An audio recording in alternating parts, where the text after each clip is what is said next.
I tested once in the laboratory an 81-year-old gentleman. Thought, boy, you've been doing sports all your life, right? So, man, you chose the right lifestyle, right? And he told me, actually, no. Actually, until I was in the early 50s, I was obese. I was hypertensive. I used to smoke. I had a very poor lifestyle. I didn't exercise at all. And one day I started to ride and bike and think about life and things like that. And ever since then, this was an individual, the early 50s, sedentary, very poor, healthy lifestyle. And then, boom, 30 years later, at 81 years old, his metabolic health was that of someone in their 30s who's healthy. That's unbelievable, hard to believe. And this is how that person, obviously 81-year-old, that's an example of what exercise can do for your longevity, right? That person was not on any medication. Hey friends, in today's conversation, I sit down with Inigo San Millan, PhD from the University of Colorado, to talk about exercise, specifically moderate intensity cardiovascular training, otherwise known as Zone 2 training, and how this type of exercise affects metabolic health. This episode is extremely detailed, which is exactly what I had hoped for. Dr. San Millan is one of a few across the globe who is truly an expert in this field of science. We're very lucky to have had this time with him, so I wanted to ensure we went deep on a topic that is absolutely critical to optimizing our health span and longevity.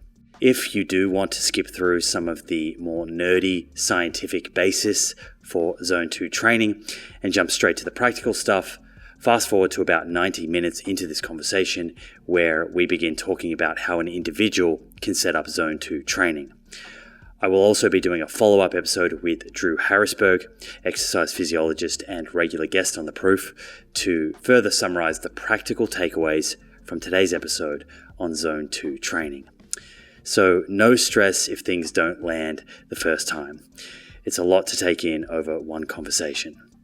I hope you enjoy it. This is me and Inigo San Millan, PhD. Something that I think we'll talk about at various points today is metabolic health. Mm-hmm. What is your definition of metabolic health, and why should the listener care about this? Yeah, that's a good question, and I think this is something that we're understanding more and more, right? As you know, and many people know, right? The traditional definition of metabolic health is like the compendium of the multiple parameters like your lipid profile, your blood pressure levels, your glucose levels, right? And your body mass index, or at least your waist ratio. So circumference, sorry. So, but as we know more at the adaptations or what happens at the cellular level, right? We are getting to an inflection point in the field of medicine where metabolism has gone from being the poor brother to being the crown prince, right? I mean, you look at the curriculum of medical schools. Even still today, they barely have any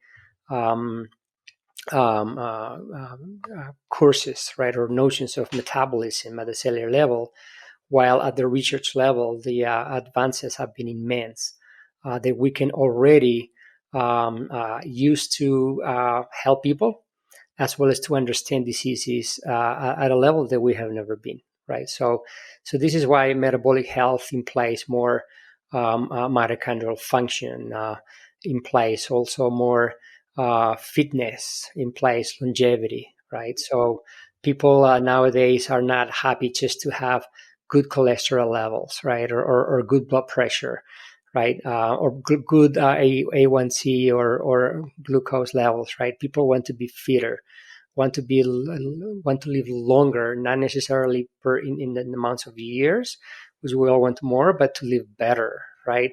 And want to be healthier. So all this, I would put it in the new basket, if you will, of metabolic health.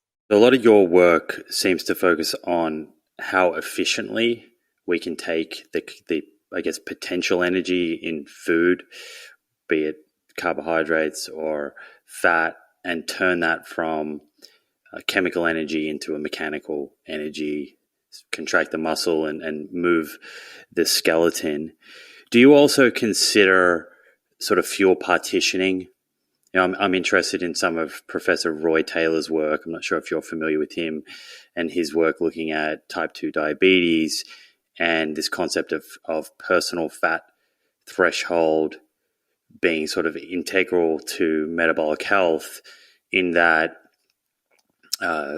once we kind of spill over or store fat beyond our subcutaneous fat capability, it starts to get in between and within organs, and that seems to also be a sort of key component of metabolic health. Yeah, absolutely. There's no doubt about it. That's a big component.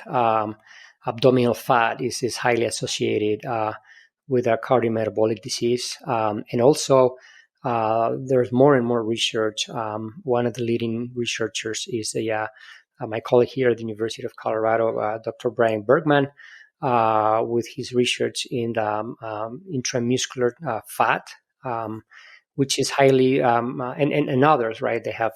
They've been doing research, extensive research on this, linking that intramuscular fat with insulin resistance and type 2 diabetes as well. So yeah, definitely fat.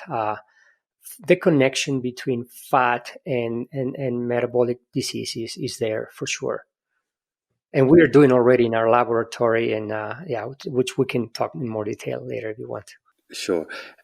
How much of your understanding of how exercise specifically influences metabolic health has come from your work with elite athletes?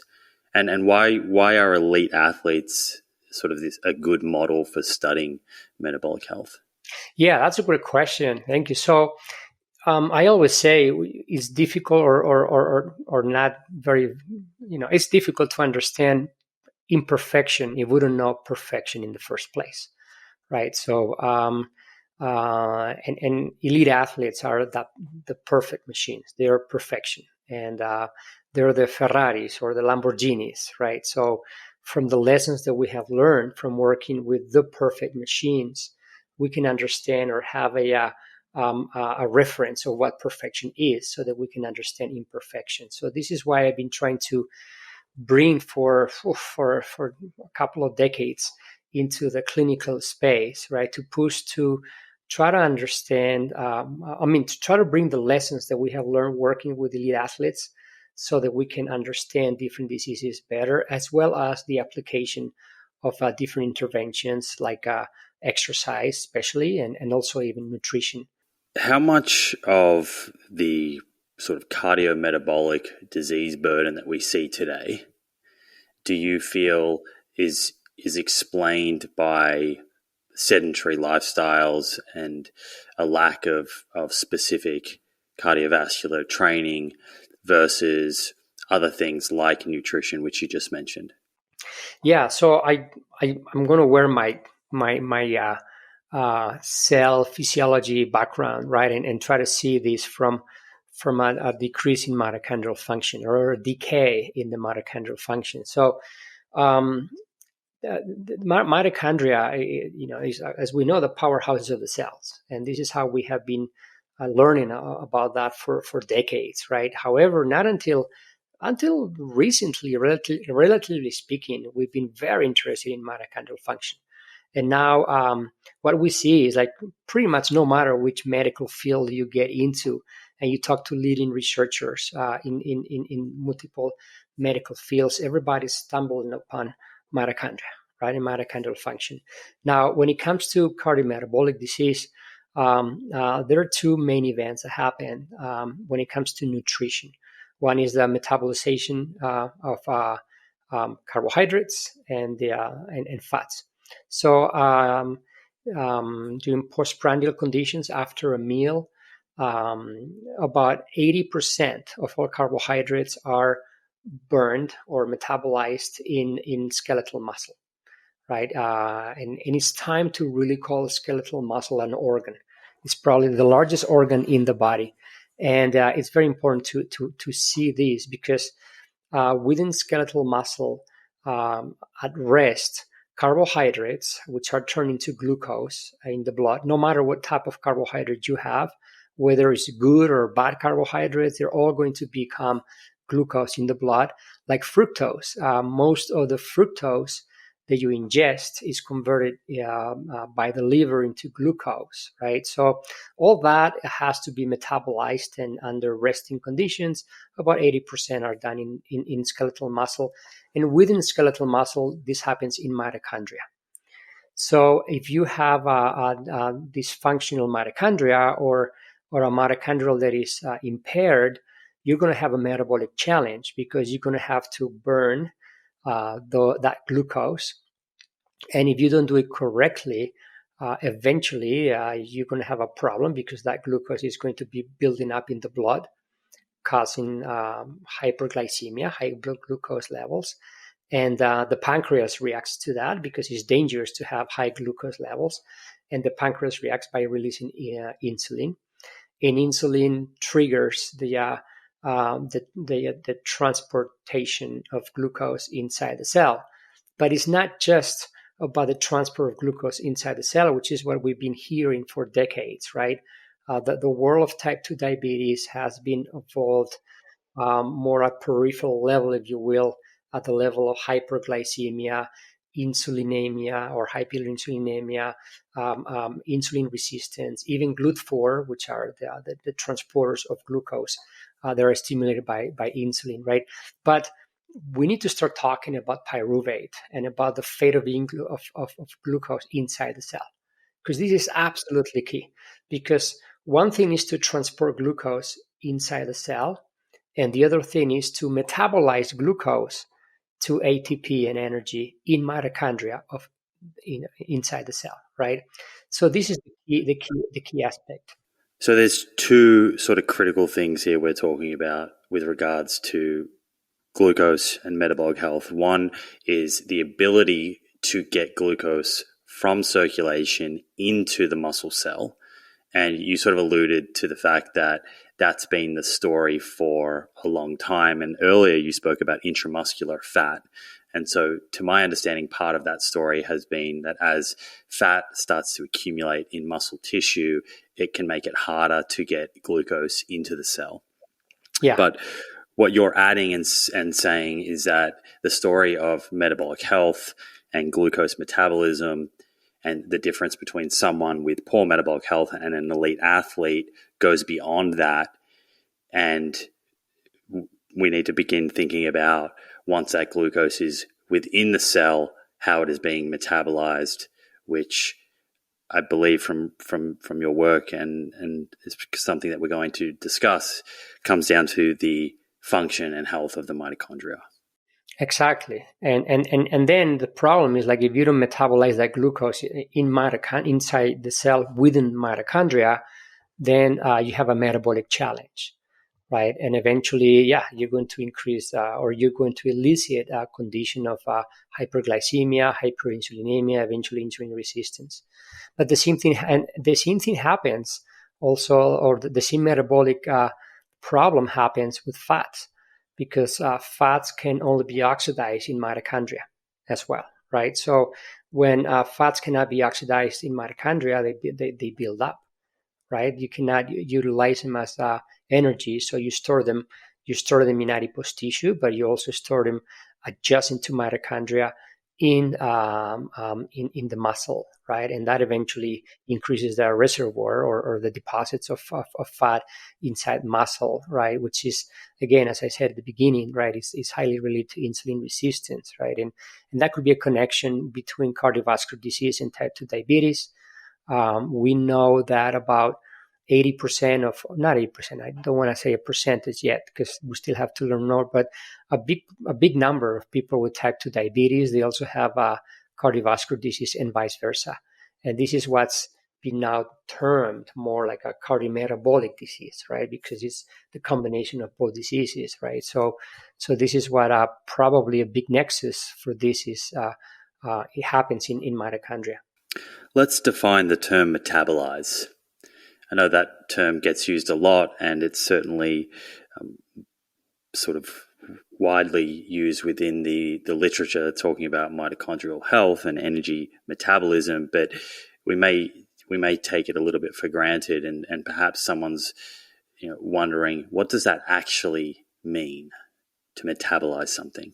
Yeah, so it is to convert into energy, right? So the food that we have, we have, right? We need to metabolize them to energy. So and we live in and that happens in mitochondria. So if you cannot metabolize it correctly to energy, you are going to pose a metabolic challenge to that cell, and because it's not going to be able to convert it to energy efficiently, so it either is going to be building up, right? And as in the case of fat, it's not good that it builds up around muscle. It's in the case if it is in the case of glucose, it's an immediate challenge, metabolic challenge, because you cannot have high blood glucose levels because it can be dangerous, right? And another thing that happens too is that when glucose cannot be metabolized correctly inside mitochondria, pyruvate turns into lactate, and lactate is a key metabolite it's a signaling molecule. It's one of the most important signaling molecule, and this is the 52 years of work that my colleague and mentor George Brooks from Berkeley has been doing. Pretty much everything we know about lactate is because of him, and now the implications of lactate in health. So we know that lactate is a great signaling molecule that is probably very important for cellular homeostasis. But when it builds up and is too much lactate inside the cell, it become detrimental to the function of the cell, and we have seen that in different research that we and others have done. But that's the problem of not being able to metabolize nutrients efficiently, and this is happening already in as a big part of Alzheimer's. Alzheimer's has been historically only been focusing on the beta amyloid plaque, which is there, of course, and is highly related to the progression of the disease. But the whole thing is that every single drug against the amyloid plaque has failed. Now that has led to many researchers to try to look into different angles to understand Alzheimer's. And one of them is being insulin resistance and mitochondrial dysfunction in Alzheimer's, which is it's a hallmark. Before it was daring to even mention that, right? The connection between Alzheimer's and diabetes, or colic type 3 diabetes, but it's now widely recognized as a hallmark of diabetes, insulin resistance, and mitochondrial dysfunction. So there's a big problem for Alzheimer's patients to metabolize glucose as well.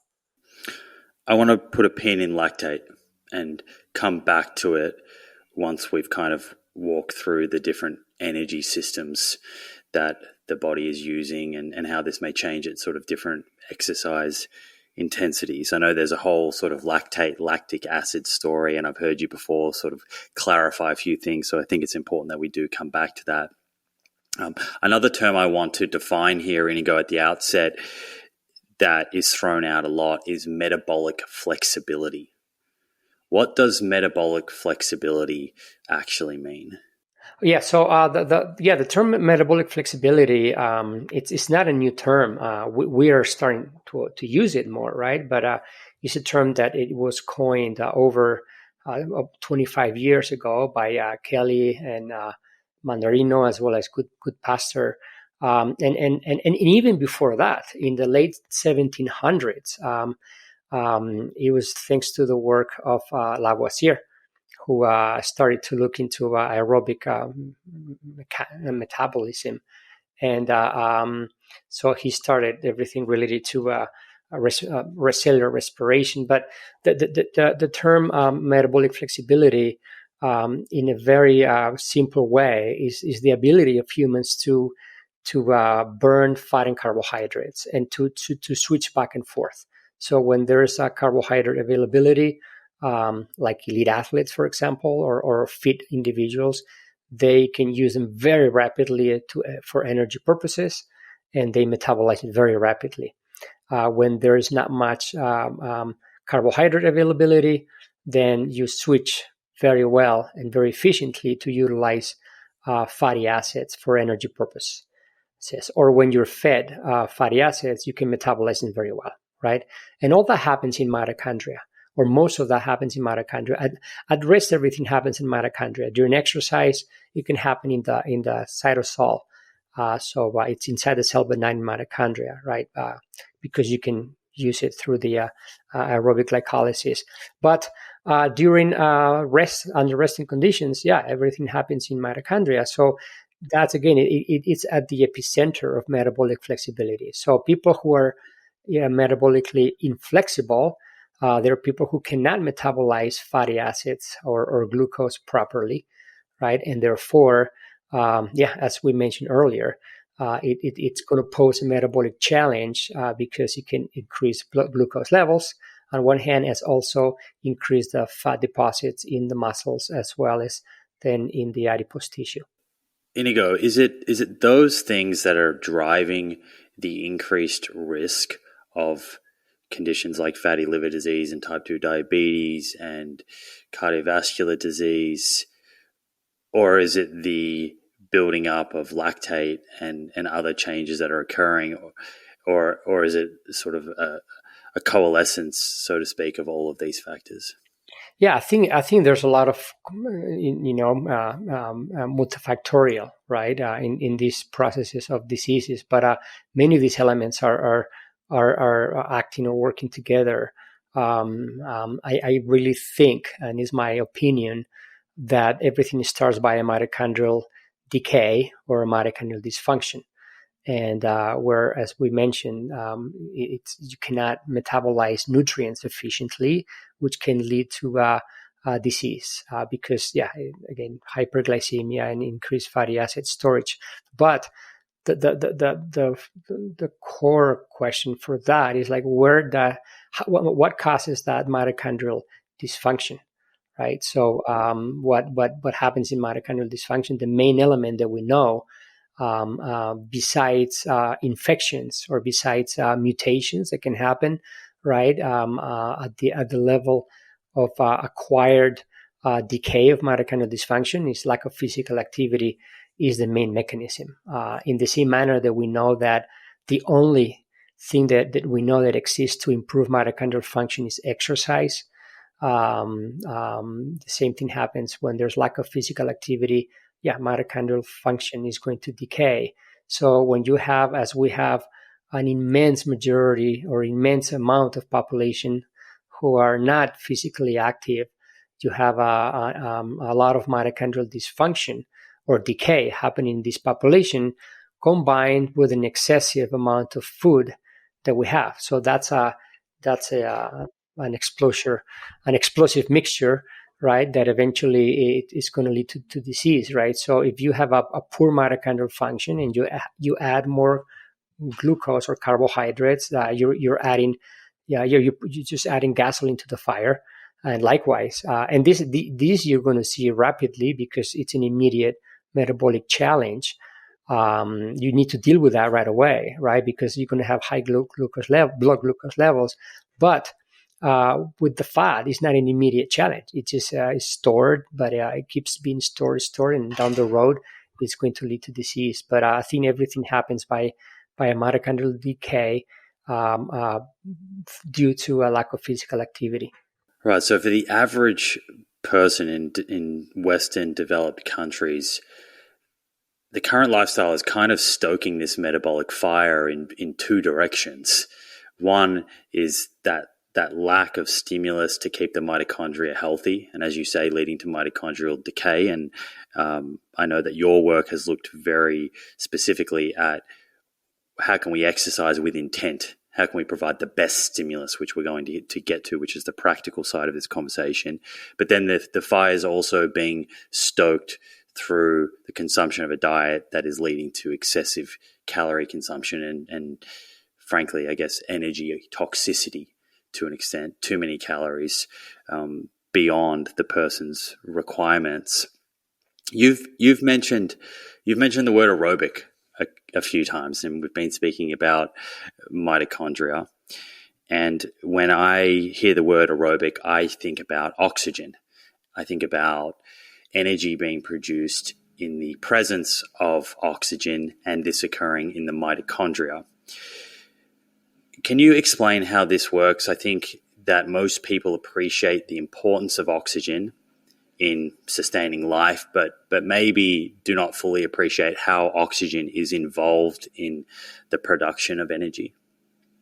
Yeah, so I mean, oxygen it's necessary, right? During the what we call oxidative phosphorylation, right, which is the production of ATP. Oxygen needs to be present, right? But that's at the very end spectrum of the chain, right, of events of metabolizing the nutrient, right? So that's what most of the energy nutrients metabolized are under aerobic conditions. However, we've been having that this idea that when you exercise at high intensity, it's anaerobic, right? How many times we hear that? Oh, I was doing anaerobic intervals, or I was anaerobic really hard today, training for 20 minutes, right? When that's not anaerobic, right? And this is what I think it's time to kind of change a little bit the perception of this more from bioenergetic standpoint than from oxygen standpoint, because everything pretty much up until VO2 max, until you reach your maximum oxygen consumption, which is almost your maximum effort, is aerobic, right? Beyond that point, ATP cannot be synthesized, right, with the help of oxygen, and it needs to be the ATP that is stored in the muscles. It needs to be utilized for energy purposes, and that does not require an aerobic metabolism. So that's why it's called anaerobic, right? Exercise. But everything up until then is aerobic. What it changes is the types of fuels that you use.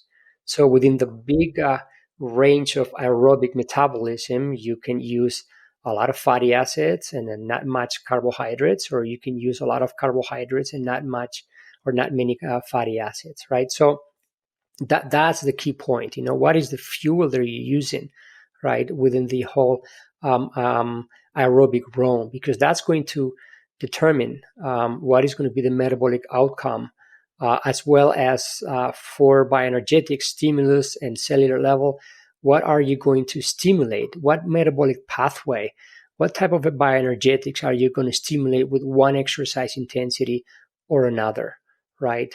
You still stimulate aerobic metabolism, but you might elicit different changes at the cellular level with different exercise intensities. Okay, so let's step through this as intensity is increasing, so the listener can appreciate what changes are happening with regards to the substrates that are being used to produce energy, where that energy is being produced. And Inigo, it may make sense here to start introducing zones. I think people have heard, zone 1, zone 2, zone 3, zone 4, zone 5. So if you think it's a good idea, perhaps as we're talking about the changes that are occurring with regards to how energy is being produced and where it's being produced, we can kind of pair that with the zone/intensity. Yeah. So, I mean, again, the way I see zones is from, like a cellular metabolism glasses, right? So I see, for example, this is also based on the muscle fiber recruitment pattern, which is going to also elicit different fuel utilizations and fuel partitioning, right? So when we start exercising very easily, like a very easy walk, for example, or a very easy bike ride for those ones who are fit on the bike, the body prefers to use fat for energy purposes. Now, that doesn't mean that we don't use glucose, right? Because we also use glucose. There is a misconception that at low intensities we do not use glucose. We do use glucose, and this is I've been for almost 2 decades measuring in the laboratory fat and carbohydrate oxidation rates at the wide range of exercise intensities, all the exercise intensities, and seeing in grams per minute how many carbohydrates and fatty acids you burn or oxidize at different intensities, right? Which has helped me tremendously to understand the bioenergetics and metabolic map, as I call, of what are the series of events of different intensities. So again, at a slow intensity, we deploy a lot of the fat, and then we use a little bit of glucose, right? It's very low intensity, and we recruit the slow twitch muscle fibers. That's what I call zone 1, right? And again, when it comes to zones, the multiple zones, people have different terminologies and interpretations. So I'm just giving you mine, right? So then as exercise intensity increases, then the muscle contraction gets faster, right, and stronger. So it needs a higher metabolic demand to produce ATP. So that's what you start burning even more fat, right? But you also start burning more glucose also, but not as much fluctuation in glucose utilization as it is in fat, right? So, and this glucose at this stage is being used to produce energy within the mitochondria. All of this is still occurring in the mitochondria. Normally, yes, because it's the glycolytic flux, as we call. It allows the velocity of the glucose to be used through pyruvate in mitochondria. Yes, although some is reduced or transformed to lactate in the cytosol of the cell, and therefore there's a little bit of lactate production, which is also coincides with this intensity. Little bit, which is about baseline levels, or a little bit above baseline levels, right?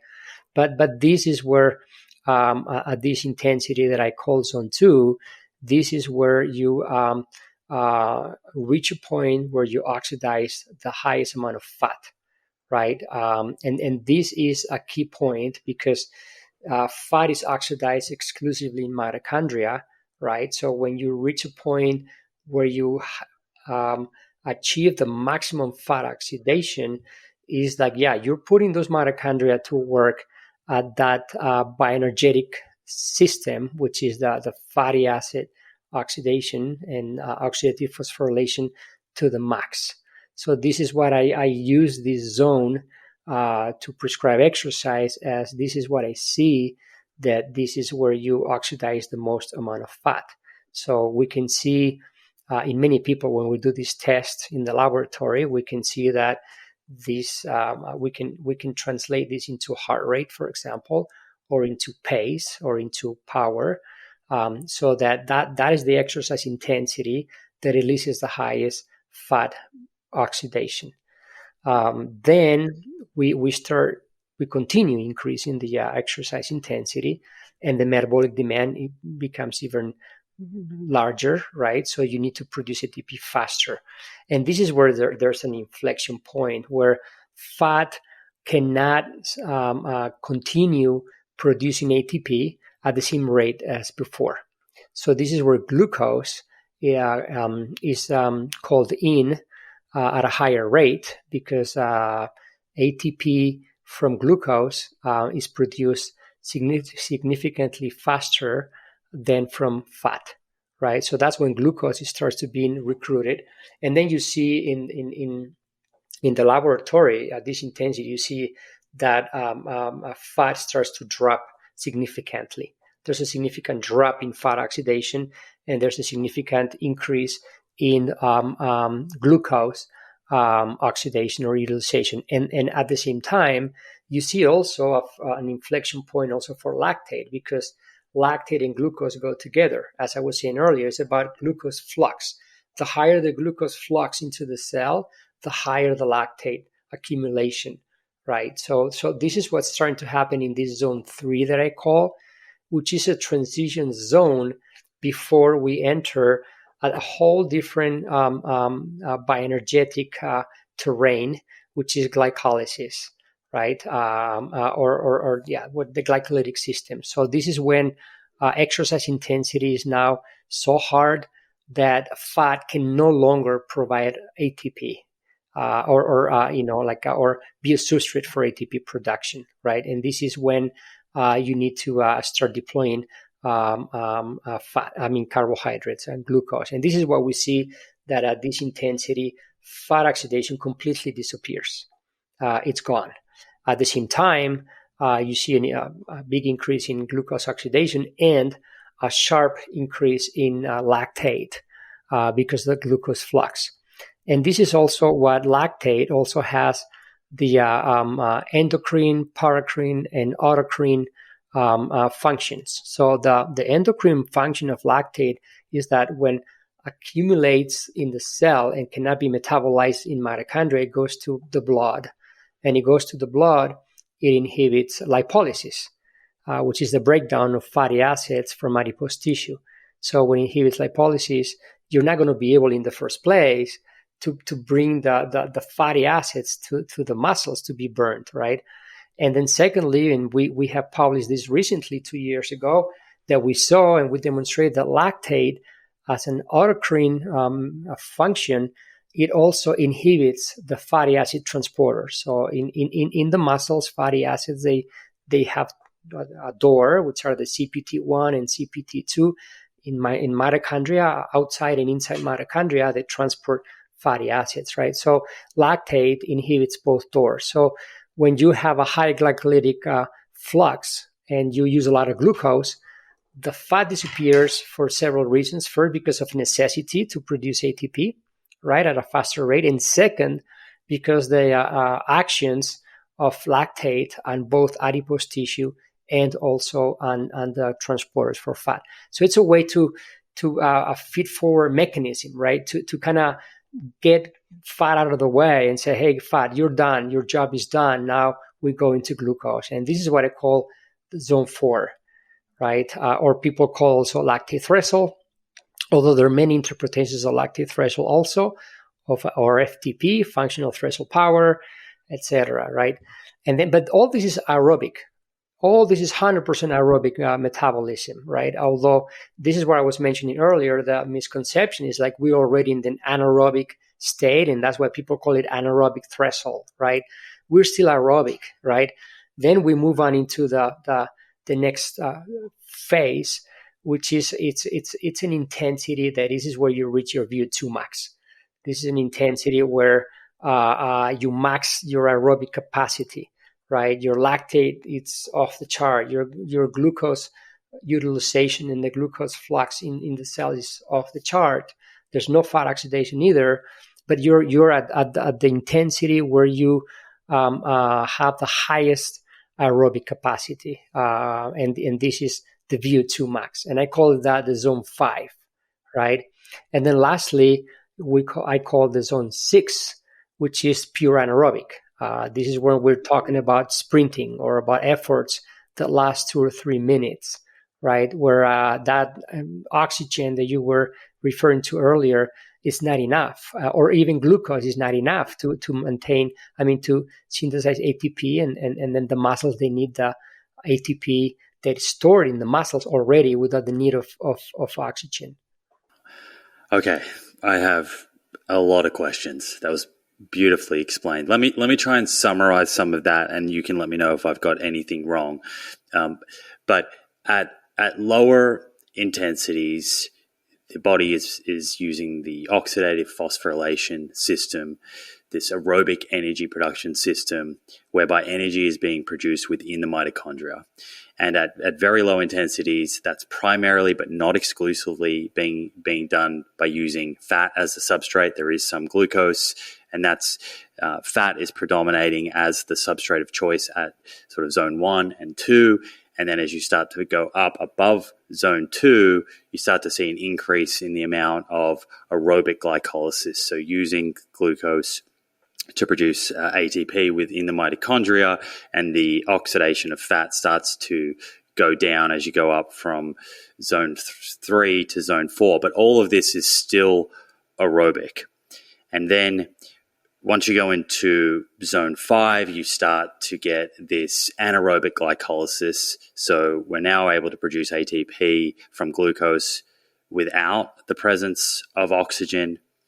And then above that, is that where the phosphocreatine system would kick in, the sort of third energy system? Yeah, the ATP phosphocreatine, yes, exactly, is what's stored in the muscle already, and it doesn't require oxygen for that. Yeah, and that's the pure anaerobic system that we have, right?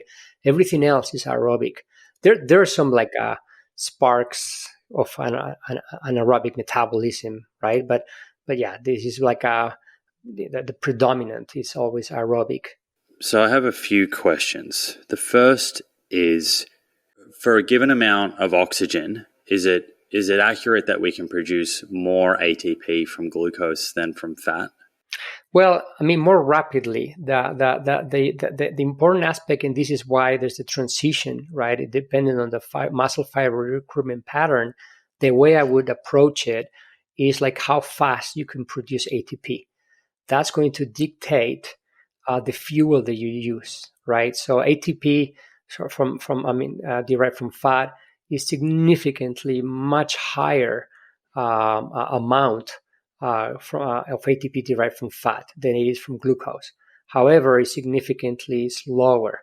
So that's why when you're in the lower intensities, recruiting the slow twitch muscle fibers, you don't need to oxidize or use so much glucose as at high intensities, where then fat cannot be oxidized because it's not fast enough, and you need to switch to a different fuel, which is the glucose, right? Which gives you significantly less amount of ATP total, right, per mole oxidized, but it gives you a much higher amount of ATP, which is what the muscles need, that fast contraction, and that's why you have the fast twitch muscle fibers. So why does the body prefer to use fat at lower intensities? Is that a survival adaptation, just that there's more potential energy in the form of fat available in the body, and it makes sense to conserve energy from carbohydrates for when you need to shift into a sort of higher intensity to escape predation, for example? Yeah, absolutely. And this is the one thing, the way we store food, right? So carbohydrates are like gold, right? The body can only store about 500 grams, of carbohydrates.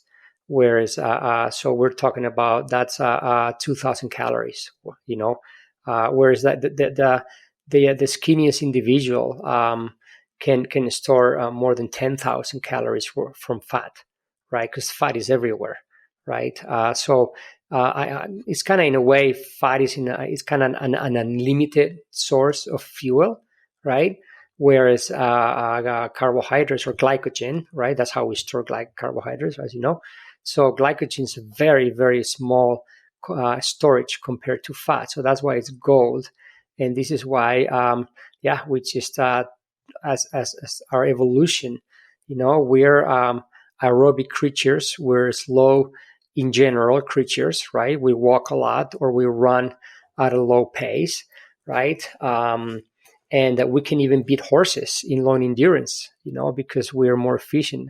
Metabolically speaking, the horse has a lot of fast twitch muscle fibers. We have a lot of slow twitch muscle fibers, and those mechanisms, as they allow us, like I cannot cite the research now, but there's been a few studies on how and competitions, very long competitions, like 100 miles or so, where of a horse versus a human, and a human can get to beat the horse, right? Obviously, big effort for both. But anyways, I just don't want to get out of context. But yeah, we are born, our evolution, we're born to burn fat as glucose, but to be able to store a lot of fat. But our evolution has told us that a key energy, not just for high intensity exercise when we have to run away from a bear or from a lion, right? Or when we have to get engaged into very high stressful situations, but also for the brain, right? We need glucose. And so that's why the storage is very small, and that's gold for the body. So the body's going to try to defend as much as possible the glucose or the glycogen storages by then try to be more efficient at burning fat. Yeah, there's a really nice review paper. I'm sure you've come across this. It was in Nature Metabolism by Mark Hargraves. And I'll put figure 2 up on the screen for those that are watching on YouTube, but it speaks to the potential energy that's available in the form of fat in adipose tissue and glycogen in the liver and muscle. And it sort of makes it very clear that there is this order of magnitude more potential energy in the form of fat stored in adipose tissue, as you just kind of walked us through. The next question I have is, you stress the importance of the point of maximum fat oxidation quite a lot. And my understanding of where you're coming from there is that during specific exercise, namely zone 2, at this point of maximum fat oxidation, we're providing a very specific direct stimulus to the mitochondria, which then causes it to upgrade or adapt or grow stronger, which we can get into in a little bit as to exactly what happens. But my question is why that is the best intensity to stimulate the mitochondria, because you just made it clear as well that when we go into zone 3 and zone 4, this is still aerobic. So even though the contribution of fat to the production of ATP may be declining, glucose is ramping up, and that glucose is being used to produce ATP within the mitochondria.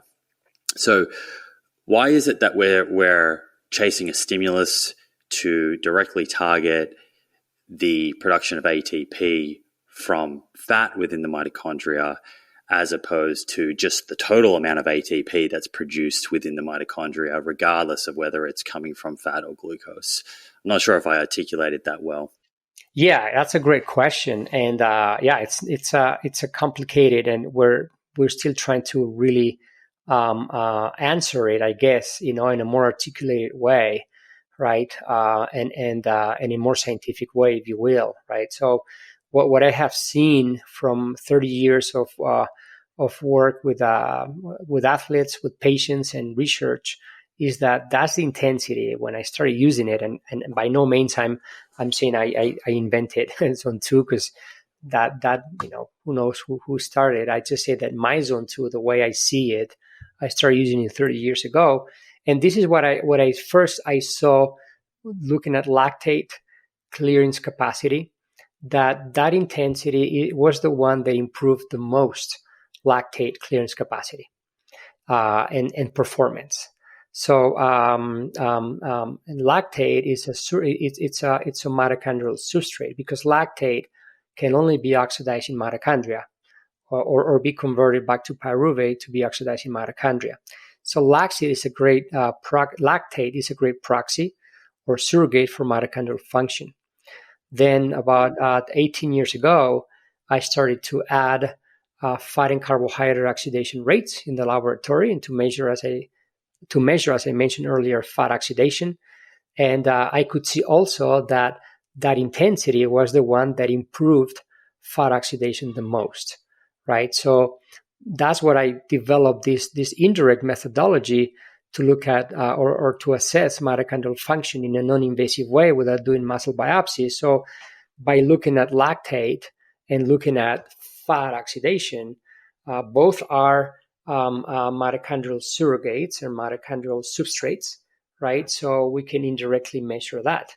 And my colleague George Brooks and we published in 2017 a study looking at the correlations between fat oxidation and lactate, blood lactate levels, denoting lactate clearance capacity, and the correlations whether you were like an elite athlete, a moderately active individual, or a person with a metabolic disease, a metabolic syndrome.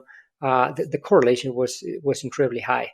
So that's why we know that they both can be very good surrogates for mitochondrial function. Now, that being said, Again, this is why at first was a trial and error, right? I was saying, okay, which intensity of the ones I define in my dictionary, which intensities they improve mitochondrial function the most? Is it zone 1, zone 2, 3, 4, 5, right? So with thousands of tests that I've done, all right, this is what I saw constantly, that this was the intensity that improved mitochondrial function the most. And also I saw that this was the intensity that improved performance the most. So this is what I saw this with my athletes. It was very successful to see this with results. And now this is what from the beginning, I was saying, from lessons learned from athletes, can we use this to prescribe exercise to populations with chronic diseases to stimulate mitochondrial function. So again, this is a way, and I'm sorry if I didn't do the best way, but this is my way to explain why zone 2 is an important to stimulate mitochondrial function. Not saying that the other ones are not going to do that, right? But what I've seen that this is the most efficient, and I've seen over 30 years, for almost 30 years. This episode is proudly brought to you by Inside Tracker. Track your blood biomarkers, understand your biological age, and receive personalized lifestyle tips backed by evidence to optimize your health. To get started with Inside Tracker today and get 20% off your first purchase, head to insidetracker.com/Simon. That's insidetracker.com/Simon for 20% off. Okay, so you're looking at lactate not so much as a problematic compound, which it has been kind of labeled over the years, but more so as a window into the mitochondria to tell you how well the mitochondria in that person is functioning. So when you looked at people with metabolic syndrome, what you saw compared to sort of average people and elite athletes was that for a given sort of intensity, they were producing much more lactate. And so that was telling you that their mitochondria was not as healthy and not functioning as well as the others who at that same intensity were producing much less lactate. Yes, exactly. It's a great surrogate to see what's the mitochondrial function, and it's going to become more and more part of the regular blood analysis that people do. Like when people look at blood glucose levels, like what are your resting blood glucose levels, right? So soon we're going to see what are your resting lactate levels, because what we see in populations with metabolic syndrome or obesity or type 2 diabetes, we see that at rest they have about 2 to 3 times the level that healthy people have. So if we have at rest, if you look at athletes, their resting levels of lactate, they're 0.6, 0.8. Moderately active individuals, healthy individuals, this is kind of our standard, how would we like to be. We are around 1 millimole. But we see that people with type 2 diabetes, metabolic syndrome, obesity, cardiometabolic disease, they have at rest, many of them, 2 to 3 millimoles. So that's about 2 to 3 times the levels that healthy individuals have. So imagine that your blood glucose levels are 2 times or 3 times as high as what the normal should be in healthy individuals, right? So I think that this is going to be more and more a parameter for health, resting lactate levels. But that lactate, it's a great fuel. So that's the other thing too. Lactate we've seen as a toxic product. Is probably the best fuel in the body because it's metabolized faster than glucose, significantly faster than glucose. So if you give most cells in the body the possibility of use glucose or lactate, they're going to prefer to use lactate. The brain is a great lactate user. The heart is a great lactate user. The kidneys, the muscles, obviously, but it happens in mitochondria. So you need to have good mitochondrial function.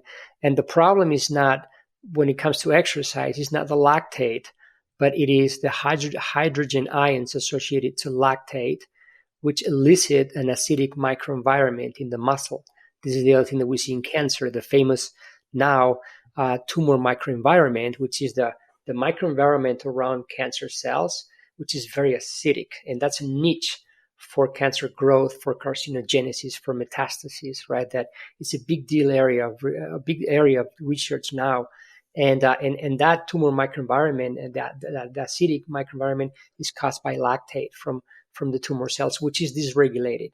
In skeletal muscle, is dysregulated during exercise and or accumulates in people who don't clear it correctly into energy, and those hydrogen ions accumulate, and it's part of the fatigue, not everything by no means. There are multiple aspects of fatigue: central fatigue, peripheral fatigue, local fatigue, that we still are trying to understand and explain.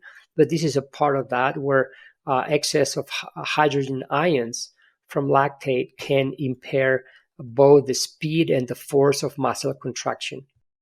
Okay, so lactate itself is not necessarily a problem if we can clear it and we can shuttle it back in and use it as an energy substrate. But if our mitochondria are dysfunctional, it can build up, and along with that lactate coming for the ride are these hydrogen ions, which change the pH within the cell, that then can affect, perhaps contribute to fatigue and power.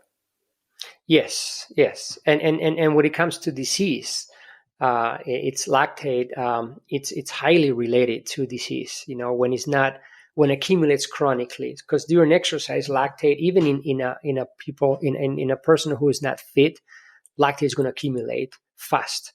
But when the exercise ceases, lactate levels don't accumulate, return back to baseline. But in diseases like cancer, or when there's a significant mitochondrial dysfunction in people with type 2 diabetes, that lactate accumulates chronically, right? And especially in cancer, the more aggressive the cancer is, the more lactate is produced. And through our research, we're showing that lactate acts as an oncometabolite. That is, it regulates the expression of it regulates the genetic expression of the expression of the most important genes involved in cancer. We're doing this with breast cancer. We have published one paper. We have another one in under review now, and then we have two more papers coming out with two types of lung cancers. And then we also see that lactate also regulates the transcription of the main proteins that are dysregulated in cancer. And now we're trying to intervene. And the study that we have now under review, we are with genetic engineering, we're knocking down the enzyme that produces lactate, which is LDHA. And then in breast cancer cells, we see that when we knock out that enzyme, no lactate is produced, and there's no protein expression of those dysregulated proteins coming from dysregulated genes in cancer, right? So it's a key regulator of cancer that already Otto Warburg a century ago proposed, because now we hear a lot about sugar, the connection of sugar and cancer, right?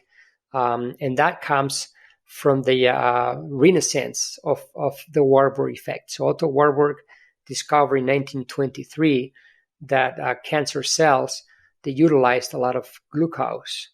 And that was the first metabolic transformation of a normal cell into a cancer cell, characterized by that. But what really struck Warburg was the excessive amount of lactate produced by cancer cells. Now, that was back in the days. Unfortunately, he didn't have the technology that we have nowadays to understand that better, and the genes were not discovered, right? And he was so smart and so ahead of us that a century ago, he already posited that cancer could be a metabolic disease, which is not quite entirely correct, but there's no doubt that the metabolic factor in cancer is crucial. But the way how he described an injury of cellular respiration or mitochondrial function was lactate, because he already saw, okay, wait a minute, if lactate cannot be oxidized or burned in mitochondria of cancer cells, is because mitochondria are not working properly. So maybe there's an injury of cellular respiration. So this is the main thing that he proposed 100 years ago.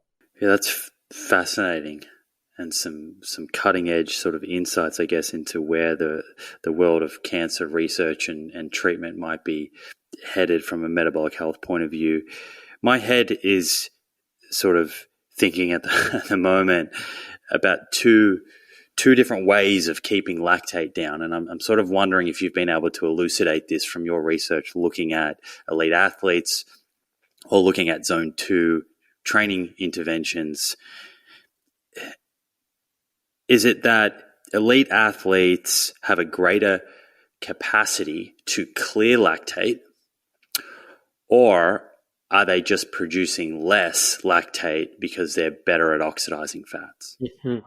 That's a great question also. So, and it's been demonstrated by different researchers, and among them, George Brooks, that the fitter an athlete is or a person is, in fact, they produce more lactate, mainly because in the same manner that their mitochondrial function is more robust and more efficient, their glycolytic system, which I also call, in colloquial terms, the turbo, right? The turbo, it also works better, right? And in fact, we looked at lactate as a sign of high glycolytic function, which is key for performance, right? So those athletes with very high lactate levels at very high intensity levels, they're really good at the turbo, right? So they produce a lot of lactate because they use a lot of glucose for energy system. Some athletes can oxidize 6-7 grams per minute at those intensities, where very good athletes or the top ones can oxidize 7 or 8, right? But the side effect of that is they're going to be producing a lot of lactate, right? But the virtue they have, because they have a very robust mitochondrial function, is that they clear that lactate from the fast twitch muscle fibers, which is where lactate is produced. They clear it in the adjacent slow twitch muscle fibers and in mitochondria of slow twitch muscle fibers. And for that, you need transporters also. So you need two transporters, MCT4s and MCT1s. So MCT4s are the doors that take lactate out of the fast twitch muscle fibers. And you need to stimulate that intensity training, not just to improve the turbo, the glycolytic capacity, but to improve the capacity of that door to shuttle lactate out, right? And then the slow twitch muscle fibers, when you stimulate those, you, as we are mentioning, not only improve or stimulate mitochondrial function, because that's where they're the most present, because fast twitch muscle fibers cannot burn fat much, so the mitochondrial content is much less. But also the MCT1s are present in those slow twitch muscle fibers, so you stimulate those as well. So that's how, kind of in a nutshell, like the lactate shuttle that was discovered by George Brooks in the 80s already works. Let me throw that back to you and see if I've heard all of that correctly. So lactate clearance can be improved, or is a product of our ability to get lactate out of these fast twitch muscle fibers, which are going to be activated and utilized at higher intensities. I'm thinking sprinting or resistance training, for example. And so that stimulus is going to help increase the number of the MCT4 transporter you mentioned that helps get lactate out of those muscle fibers or muscle cells, we could call them.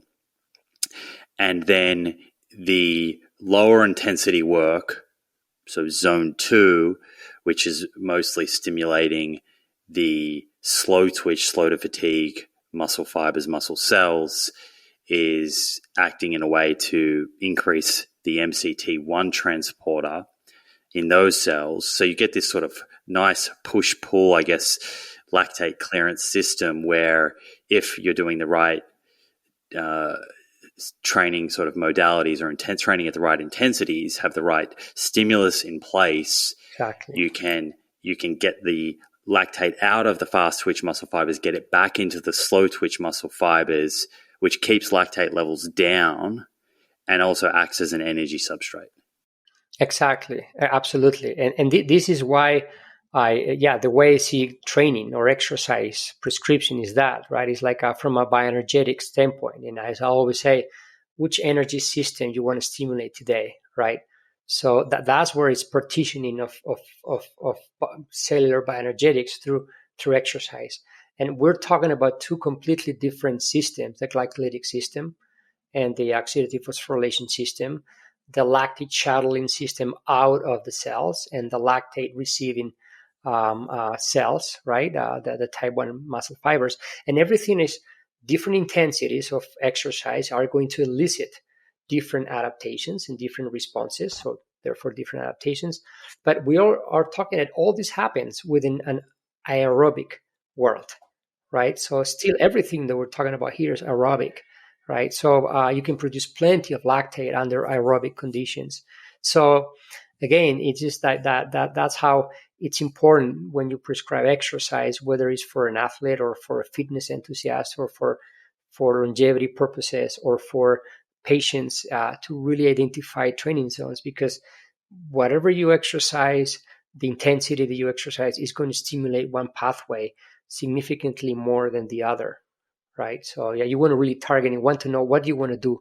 Do you want to improve your glycolytic capacity, your turbo, because you're very good at, let's say you're very diesel, you're very good at, very efficient at metabolizing fats and lactate in mitochondria, but you're not good at high intensity, so you need to stimulate that by identifying your weakness.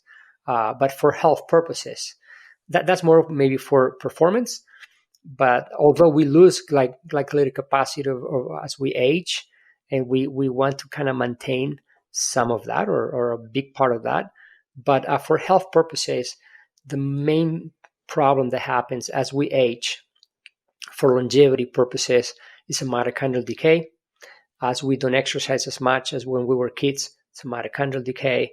And again, what I've seen in my experience for almost 30 years is that zone 2 is the one that improves mitochondrial function the most. And that's because it's targeting mostly the slow twitch muscle fibers where most mitochondria are found. Yeah, that's how I see it. And again, like the way I see is through fat oxidation in laboratory as lactate cleans capacity. That's the area for me, or at least from my experience, is without a doubt, and many others, they've been telling me this. This is where we see that this is where you improve the most, right?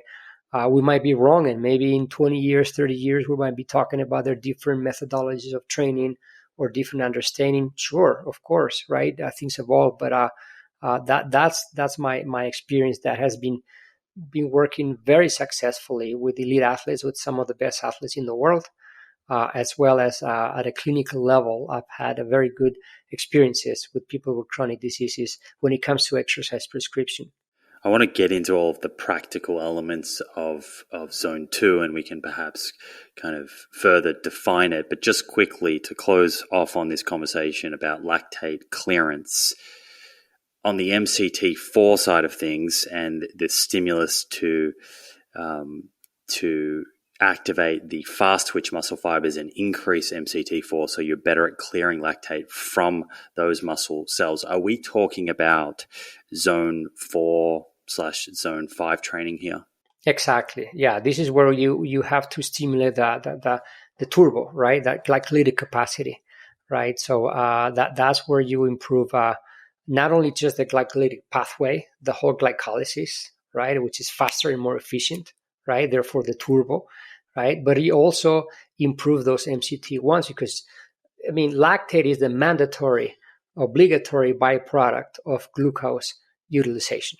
The more glucose you use, the more lactate you produce. So that's where, when you stimulate that energy system, you're going to use a lot of glucose and you're going to produce a lot of lactate. And that lactate has to be shuttled out of that fast twitch cell, and the way it does is through the MCT force, and it's shuttled into the adjacent cell. And as long as and this is why it's very important, I always say that for performance, right, for those athletes, you win the races or the competitions in the high intensity levels, obviously, right? But because you produce so much lactate, you really you depend on that mitochondria of the slow twitch muscle fibers, because that's where you're going to be shuttling the lactate into for lactate clearance capacity as well as for fuel, right? And so that the turbo keeps working better and better and better, right? And this is what we see, that as an athlete increases performance, let's say at 350 watts, which for mere mortals, it's almost impossible even to turn the pedals. 350 watts, an athlete today might have a blood lactate of 8 millimoles, and maybe in 1 year, specifically working to improve lactate clearance capacity, that lactate from 8 millimoles is going to go to 4 millimoles maybe at 350 watts. So that athlete can sustain that intensity that before was only sustainable for 3 minutes or so. Now that athlete can sustain an intensity for 40 minutes, for example, right? So that's absolutely key to performance. And at the same time, for the everyday person, should they do a protocol that lowers their lactate in that way for a given intensity, that again is a window into mitochondrial function, which speaks to their metabolic health and risk of cardiometabolic disease. So there's benefit up for grabs here for the athlete that's looking to race better, but also for the everyday person who's just looking to sort of live better for longer. I think this is really, really helpful, Inigo, in terms of, in my undergraduate, I remember one of my lecturers is sort of just bolding and underlining this statement of structure reflects function, and speaking to the importance of specific stimuli to create a very specific adaptation. So I think you've stepped us through really, really nicely the different stimulus that is kind of zone 2 training, which is mostly targeting slow twitch muscle fibers, zone 5 or zone 4-5, the fast twitch muscle fibers, but the way that these can kind of work together to improve metabolic health and performance. A lot of people speak about an 80-20 split, 80% of time in zone 2, 20% of time at zone 4-5 high intensity work. And that's commonly something said, I guess, within the endurance community. Is that a kind of rule or protocol that you also recommend, both for an athlete and also for the everyday person just looking to improve their metabolic function? Yeah, I mean that's part of the polarized training that it's been trending, right, for a while, and I embrace it. I particularly embrace it because this is actually what we do with athletes. If you look at, and this is counterintuitive, right, and but if you look at the percentage of a workload of an athlete throughout an entire year, it doesn't matter if that athlete is like a marathon runner, right, or a triathlete, or a cyclist who's more pure endurance, or that athlete is a swimmer, right, or a rower, which is really high intensity. The immense majority of the entire workload of that athlete throughout the year is in the lower intensities, more in the zone 2, in the zone 1, right, and a very small percentage is in the very high intensities. Right, and this is something that we can see this very well nowadays. We have all these platforms where we capture the information, right? Where we see this in these individual athletes. Team sports are a little bit different because it's high intensity all the time, mixed with lower intensity. But in the individual sports, we see this all the time, and so that works. That works, and it also is necessary, because if the conception that many people still have that elite athletes, they train hard and intervals and hard all the time, that's not sustainable. That's not sustainable. And in fact, we really are careful with athletes when we prescribe intervals, because it can put you in a very dangerous spot for overtraining and decrease performance. So we really need to mitigate. It's not sustainable. and if you keep pushing for that, you're going to end up overtrained. So that's where like by default. And this is just been evolution of the sport, right? I always say we cannot be so naive to think that the best athletes and coaches in the world over decades, they haven't thought about these concepts, right? Of course they have, right? Intuitively, I always say a swimmer, right? It's let's say a 100-meter swimmer is usually under a minute, right? So it's super high intensity. So intuitively, what would a swimmer need? Just do 1 minute intervals, right, all day, right? But when you see swimmers, elite swimmers, and in Australia, you guys have some of the best in the world, right? Great school of swimmers. They're swimming hours and hours and hours and hours, right? At lower intensities. Lower intensities for them. For us, it's unsustainable, right? Because that's the other thing we haven't talked about. The what's low intensity for an athlete and what's low intensity for a mere mortal, right? But for them, relatively speaking, it's a lower intensity, right? And this is that's why they can sustain hours and hours and hours. But it's counterintuitive. I understand, I know, but that's the way it's been the evolution of sports. Okay, so if we come back to this idea of building your aerobic base, how much of this would you say is influenced by mitochondrial function versus the amount of oxygen that we have available, our VO2 max? Yeah, that's another great question. So, and this is something that we have learned a lot in the last 2-3 decades. So we used to measure performance or predict performance based on VO2 max, right? And it is still it's a very good parameter because it represents the cardiorespiratory adaptations to exercise. But definitely, and that's for sure. And this anybody who does a lot of testing, physiological and metabolic testing, can tell you is that VO2 max is not. It doesn't discriminate, right? So it gets to a point that is so well expressed that it doesn't make the difference. And this is what we see all the time. You see two athletes with the same VO2 max, right? So therefore, they supposedly are as good, and then one athlete is much better than the other, right? And then you go at the cellular level, right? And then you see that yes, that athlete at 350 watts has 8 millimoles of lactate, and the other one has 3 or 4, right? Despite of the same VO2 max. So this is why VO2 max it's a great surrogate for health, of course, and for fitness, no question, right? But looking, and this is from a cardiorespiratory standpoint, and this has been the norm, right, for forever, right? VO2 max. But looking now in the last 2 decades, especially at the more cellular level, we're seeing that that's what makes the difference. And within the cellular level, everything happens, or the keying of the cells, or the queen, because they come from the mother, we should say, right? Our mitochondria. And when we're thinking about stimulating the mitochondria through zone 2 training, are we mostly thinking about improving the function of those mitochondria, or are we also thinking about improving the number of mitochondria that are found within muscle fibers? That's a good question too, and it's usually both, right? So we improve both the number and the function of mitochondria. Definitely, I believe, and this is what we still need to do more and more research, because there are different studies showing things, But I think that, in my humble opinion, is more the function.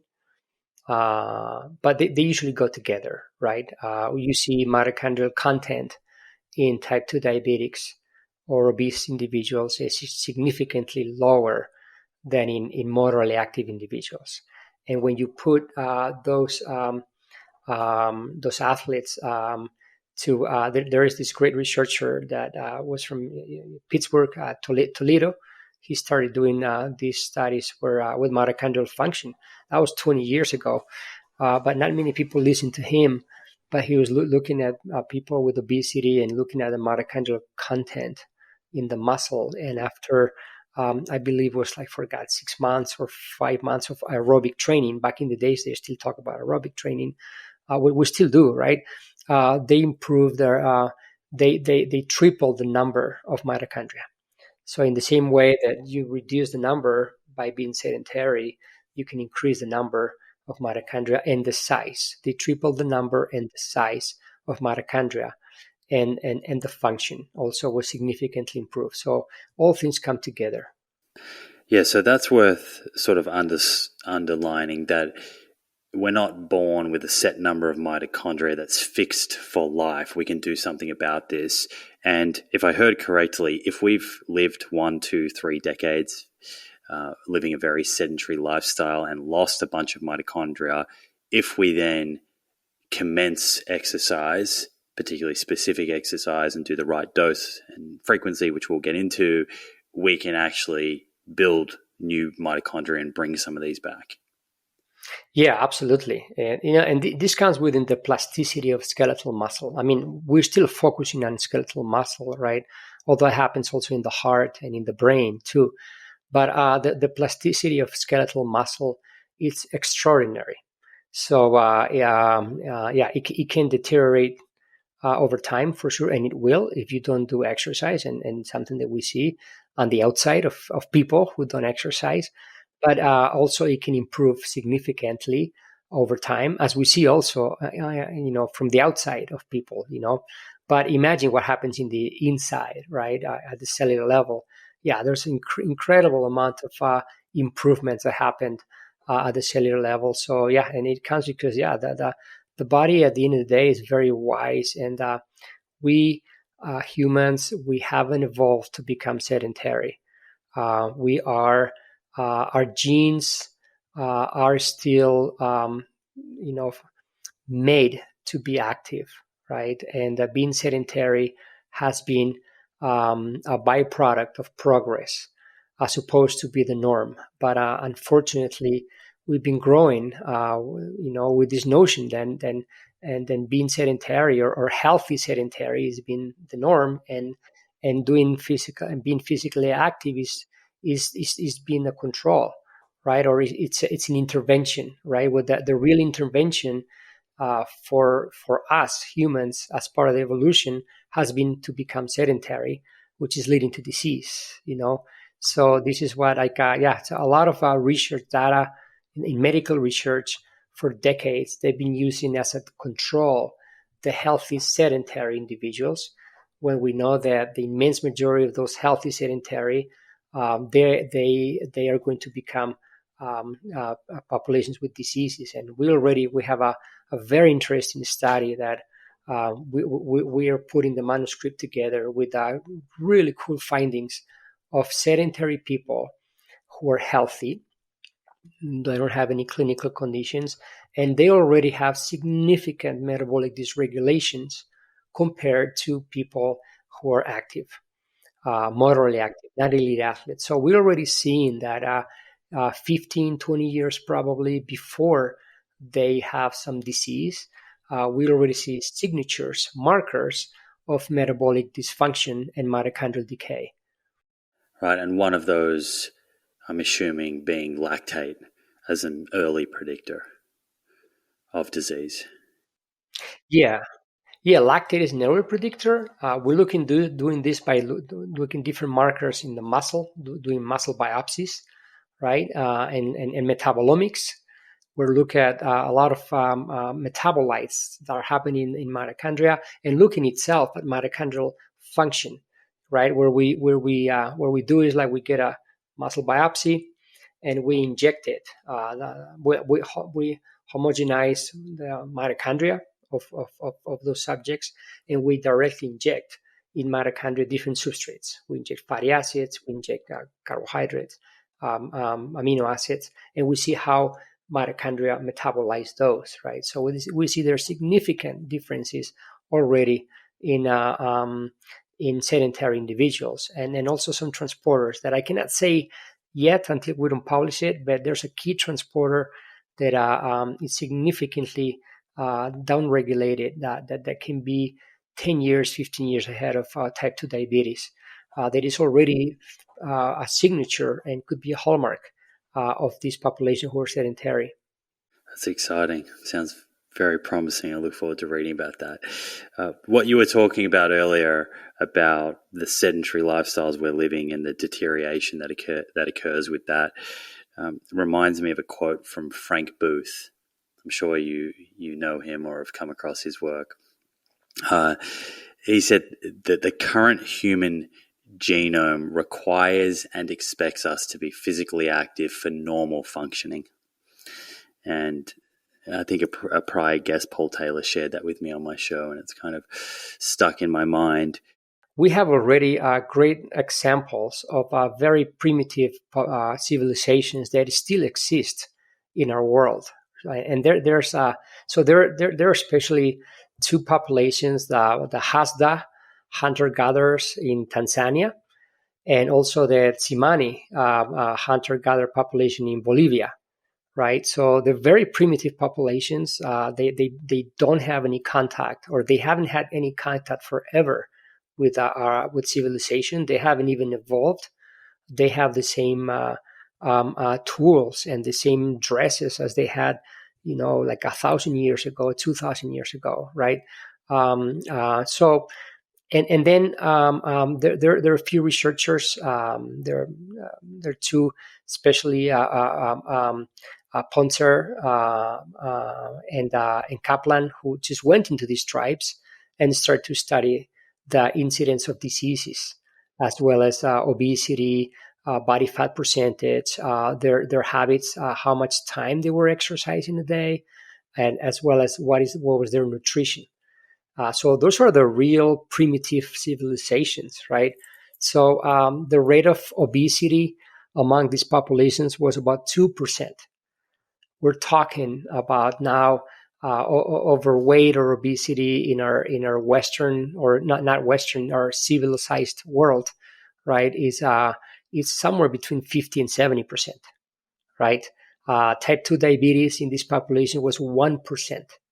We're talking that in the U.S. alone, 52% of adults are pre-diabetic or diabetic already, right? And I always say that being pre-diabetic, you already have the disease. There's no term such as being pre-pregnant or pregnant. You're pregnant or you're not, right? So the same thing with pre-diabetes. They also have the lowest cardiovascular disease and atherosclerosis plaque percentage observed in any humans in the world, right? So, and the life expectancy is in fact similar to the U.S. The problem that they have is that, the majority of fatalities that they have, about 70% of fatalities are due to infections. They don't have medications, they don't have antibiotics, right? And then they have a lot of fatalities due to trauma, accidents, right? But only about 10% of their deaths are due to non-communicable diseases, whereas in our population, there's about 70%, right, due to non-communicable diseases. So, and then the habits of these people, they're walking between 110 and 135, 140 minutes a day.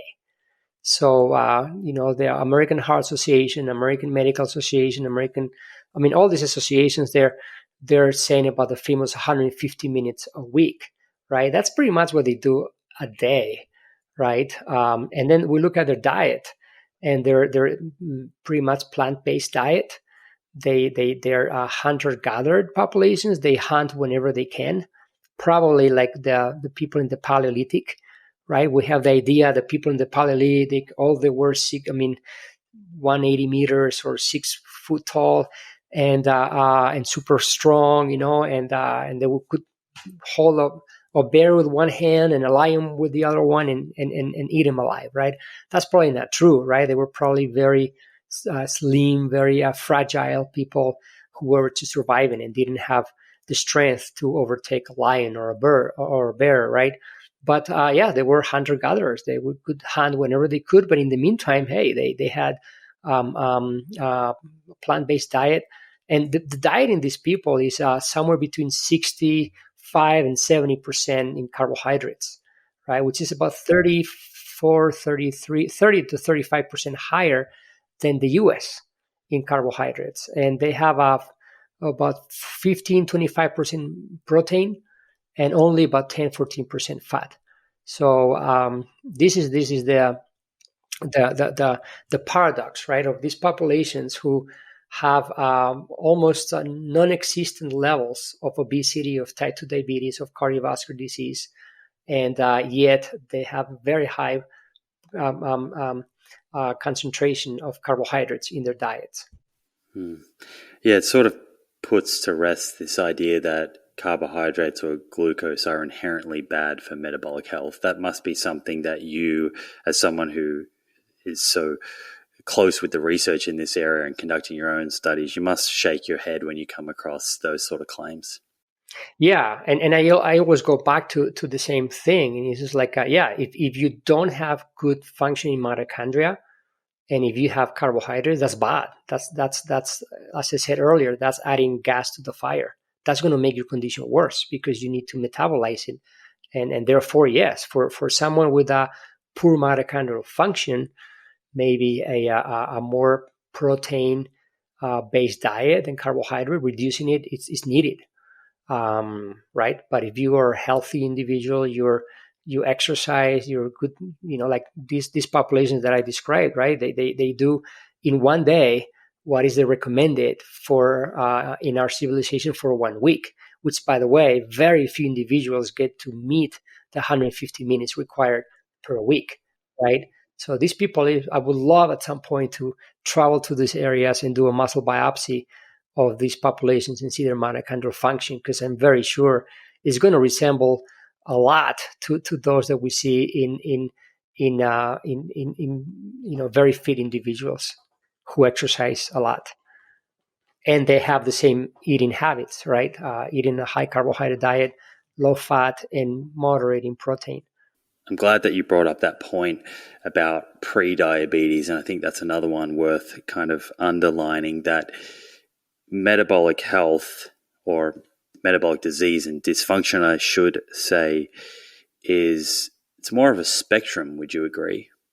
So it's not as though you go from being metabolically healthy to the next moment being diagnosed with type 2 diabetes. So if someone's listening today and is thinking, well, I live a pretty sedentary lifestyle, but I don't have type 2 diabetes, what you're saying is, despite the fact that you haven't been diagnosed with a metabolic condition, if we were to take out the microscope, we took a biopsy of your muscle tissue, we would be able to identify that there is decay, deterioration occurring, mitochondrial dysfunction, and you are on the path to metabolic disease despite not currently having it. Yes, without a doubt. Exactly. And this is why, it's just sedentary individuals, even though they're healthy now, they're the majority are going to encounter cardiometabolic disease in the forms of type 2 diabetes, cardiovascular disease, both. They're going to have a higher chances of developing cancers.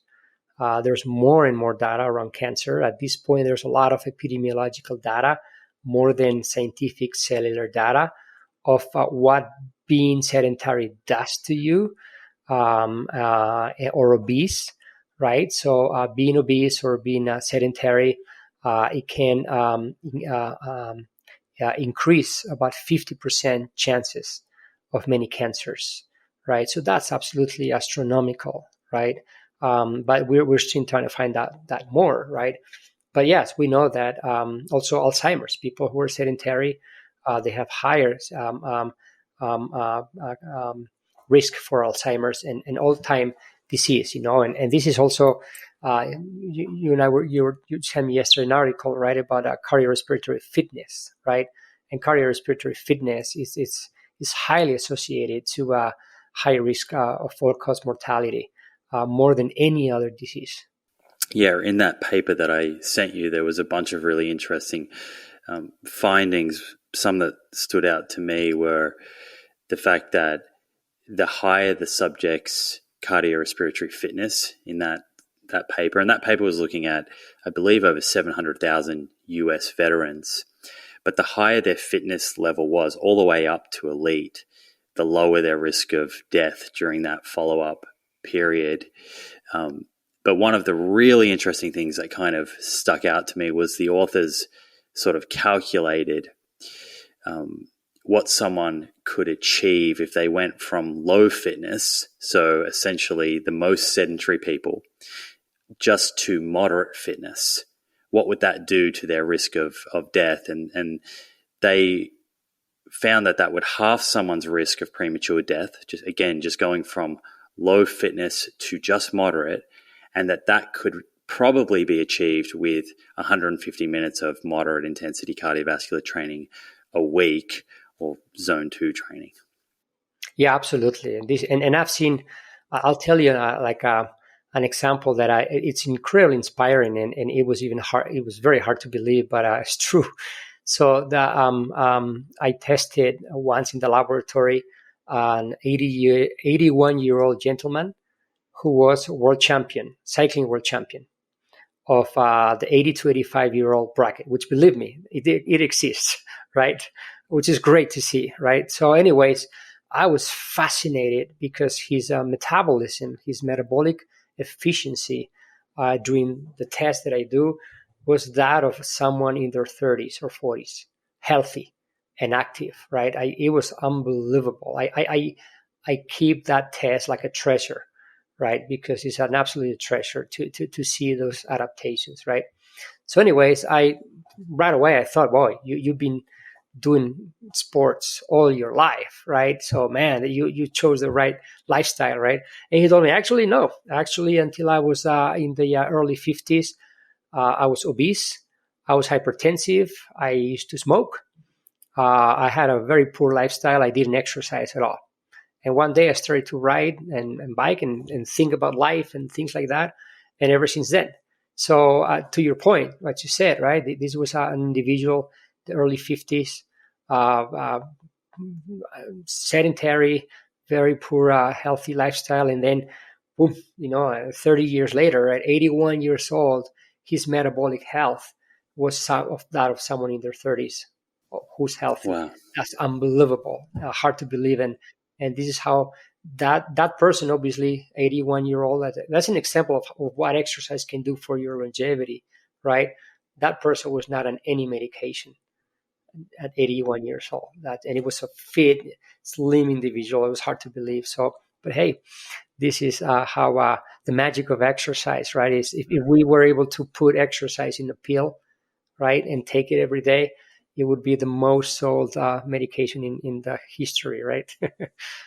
But that's another point.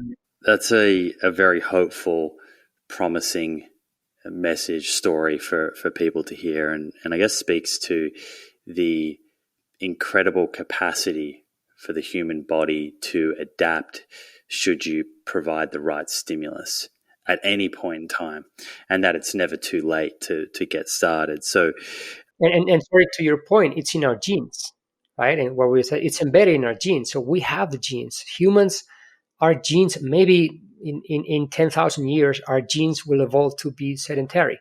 I don't think we'll be around in 10,000 years because we're so dumb in the first place, right? But if we were around, maybe our genes they adapt to become sedentary. But at this point, we're too young as a race, as a species, for our genes to adapt to become sedentary. So they're ready to get the ball rolling with exercise anytime. I have mixed feelings about that because I love moving my body.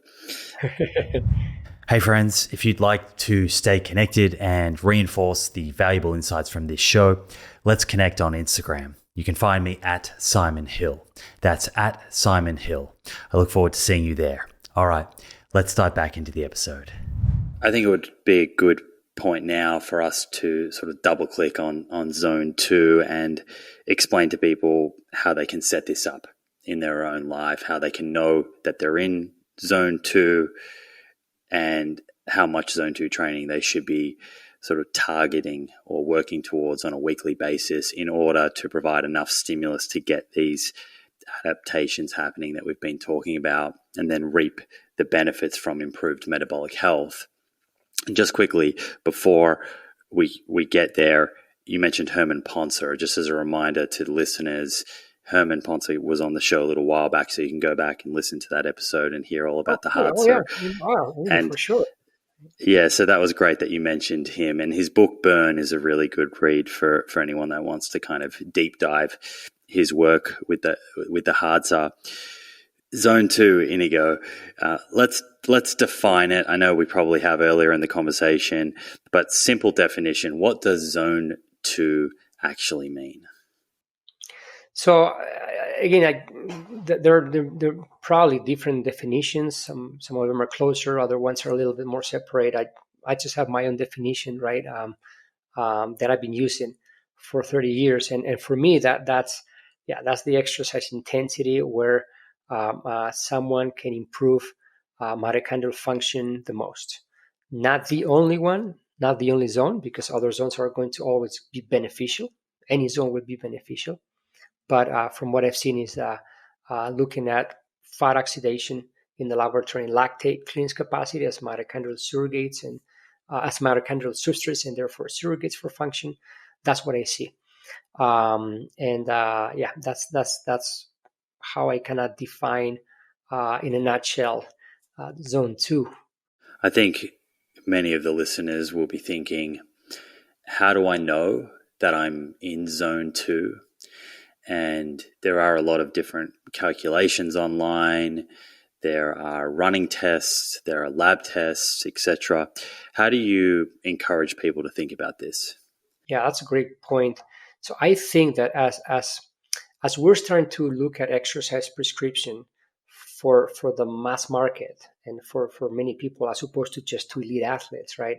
We're going to see more and more exercise physiology or metabolic laboratories around the world, right? And in fact, it's happening, right? Until recently, there were very few laboratories around the world who did this test to specifically find out your training intensities, right, based on heart rate or power output, right? And they were only for the elite athletes, right? And then now more and more are popping up around the world. And people are not so scared to go to a laboratory, because I remember when I started doing this in the U.S. for health purposes with patients 15 years ago, people were scared because they say, "Oh, I'm not an elite athlete," right? Or they would see a cycling jersey of a runner's jersey on the wall and say, "I'm not one of those," right? No, but this is not about that, right? This is about you. And so, anyways, that those laboratories and those testing, they're becoming more sophisticated.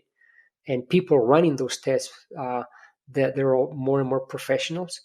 Before, there are not that many professionals working in this area, and people would go to their local university, and with all the respects to graduate and undergrad students, they were seen and tested by them, right? Now you see a lot of professionals who they were undergrad or graduate students and become into this field, right? So that's on one hand, but there are people out there that they cannot find a place, right? There's not a laboratory in their town, or maybe it's too expensive and they cannot afford it, right? So for those, and from my experience, right, I think that the breathing and talk test, it's a great way, and I'll explain it. So, like when you and I talk like this now, when you can maintain a conversation like this, you're in your zone 1. You're recovering. You're not stimulating much, right? Zone 2, it would be like a hard conversation to maintain, right? If you imagine yourself exercising with someone else, you could maintain a conversation, but it will be costly, right? You will be talking with some difficulty, but you could maintain it, right? Not for a long time, not for 1 hour, because it would be too fastidious, right? But you could maintain it. That would be kind of what we see the results in the laboratory, and it kind of corresponds to that, right? And then zone 3 would be an exercise intensity where it's very difficult to maintain a conversation. Very difficult. Just exchange a few phrases or a few words, right? Then zone 4, no conversation. That's it. Maybe one word you can say. And then zone 5 and zone 6, yeah, there's no possibility, right? But I think that, and I honestly, and I know it might sound old school, but we have now watches and all these algorithms, that gives us zones, that the immense majority are far away from giving you the right intensities, because those algorithms are not individualized yet. It'll happen at some point, right? But at this point, I really think that the talk and test is much more accurate than the immense algorithms that you find out there in all these brands telling you the training zones. So, and it's easy to do. And again, from my experience and the data, the hardcore data from laboratory, it's not that it matches perfectly, but it corresponds quite well. Yeah, and I think, it's just worth us remembering that there are so many people living a sedentary lifestyle. So trying to remove barriers to just get people moving is a great thing. And what you've just described there is really accessible to people. Are you a little bit puffy? Perhaps you have a little bit of sweat happening, but you can carry that conversation. If you were on the phone to someone, they would know you're exercising, but they could still have a bit of a conversation with you without it being sort of too interruptive. And the good thing with that too is that as you get fitter, you can be displacing that intensity, right? So now maybe someone is sedentary and obese or overweight, and maybe just walking around the block, right, might be tiring, right? But that might be the zone 2, for example. But maybe in 1 year, that person can do like a brisk walk, right, and be at that same intensity, right? So that's what you can guide yourself through this simple test, right? Which at the same time, this zone 2 intensity it's something that's sustainable for life, and again, I also say that any intensity will help, and you need, as we discussed, higher intensity to maintain your fitness and your glycolytic capacity. And obviously we haven't talked about resistance exercise, which is very important, right? And more than I do, but the thing is, like, yeah, just when it comes to both exercise and diets, I always ask people who do these extremes exercise routines and extreme diets, and they have great results. The immense majority are just temporary, because the immense majority go back to where they were. And when you ask them, can you do this for the rest of your life? The answer is no. So if you cannot do a diet or an exercise for the rest of your life, it's not going to work. So you need to have some sustainability, both in your nutrition and both in your exercise. And when it comes to exercise, a zone 2 is something that anybody can do for the rest of their lives. You mentioned some of those algorithms, and I think the most crude sort of calculations that are out there are using max heart rate, 220 minus age, and then kind of just multiplying that out by the various intensities of the different zones. And perhaps a step better, there's calculations like the Carvenin formula, which I'm sure you're familiar with, that uses heart rate reserve. If someone is going to go out and use a calculation out there, is the Carvenin sort of formula, or a formula that's using heart rate reserve, better than one that just uses max heart rate? Probably, but still, the thing is, and this is what I've also learned working with athletes and also regular people, is that the heart rate response to exercise is so individual. You can have someone with the same age, and one's maximum heart rate might be 180, and the other one might be 200, right? Or 160 and 200, right? So, and regarding the cardiac reserve, that could vary significantly also among individuals. So I think it's probably more accurate, right? But I don't think we're not there yet, looking into these algorithms when it comes to heart rate, because it varies a lot. And I think that, again, it's one of the things, it doesn't represent necessarily what happens at the cellular level. I think that the future is going to come in the biosensors, where we're going to be we're working with one company, with one biosensor already, that we think is going to be a big deal at some point. But the biosensors that they're, kind of, people have now some glucose, that if you're type 1 diabetes, it's a game changer.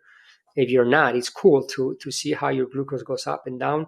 Eventually, it's physiology and metabolism 101.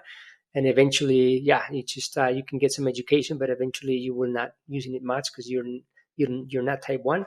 But the more sophisticated biosensors are coming with more metabolites that come directly from your cells.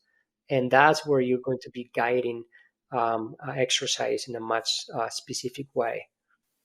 What do you think about the devices? I sent you a few on email that you breathe into that sort of supposedly tell you what type of fuel you're using to produce ATP. Yes. So those are very good. That's a very good question out there, and without a doubt, it's a starting of a movement of trying to understand better how your metabolism works, right? But one of the things is that they need to be very well calibrated. And this is my problem that I have, right? And this is my experience from 30 years working with all these metabolic carts. So we use in the laboratory metabolic carts, who are like $30,000 worth, very expensive, very delicate, and those are the state of the art. And they really need to be very calibrated. So they have CO2 sensors and oxygen sensors as well. So and they, believe me, they get decalibrated all the time. They're very sensitive. So and if they're not correctly calibrated, or they get decalibrated, they're going to give you false readings, which happens all the time. And in fact, there's a brand, I don't want to name any brands, but there's a brand that I've been using to do my research and to get these calculations all these years, which to me is the best out there, is the most accurate. And you can see the accuracy very well. But the problem is that it's not as fancy, or has these graphs, or hasn't evolved in 30 years as other brands, right? Other brands, they have these nice and fancy graphs, but maybe they're not as accurate as this other brand, right? But anyways, we're still talking about equipments that are $30,000 worth, right? But these devices are like 200, 300, 400. Sure, so some of them, they have CO2 sensors, right, and O2 sensors. But how do you know first that how do you calibrate them, right? And therefore, how do you know that the readings are right? And second, how do you know when they stop functioning? And because we know from these very expensive cards that you need to replace the sensors often, sometimes every year, sometimes every 2 years, 3 years, right? And that's the thing, I see that the concentration to calibrate them, you need to really put oxygen and CO2. And the way they do this, when you do the calibration from ambient air, right, the metabolic cart gets oxygen, and it has to read 20.94, which is the oxygen concentration. And then CO2 is usually the one that is the most problematic. It has to read 0.03%, right? So when you calibrate those manually or automatically, multiple times, you see that the CO2 concentration is 0.05 or 0.06 or 0.01. And the metabolic cart, allows you to proceed with the test, right? So without a doubt, you're going to have false readings. And again, we're talking about a $30,000 very sophisticated piece of equipment. Now, how do I know in these small devices that the reading that I have is the actual one, right? So that's, and again, I'm not criticizing necessarily, right, those devices, because I think that they can give you like a trends and where you are, and if you're burning more fat or less. But I think that yes, I don't know if I don't know the calibration, the precise calibration.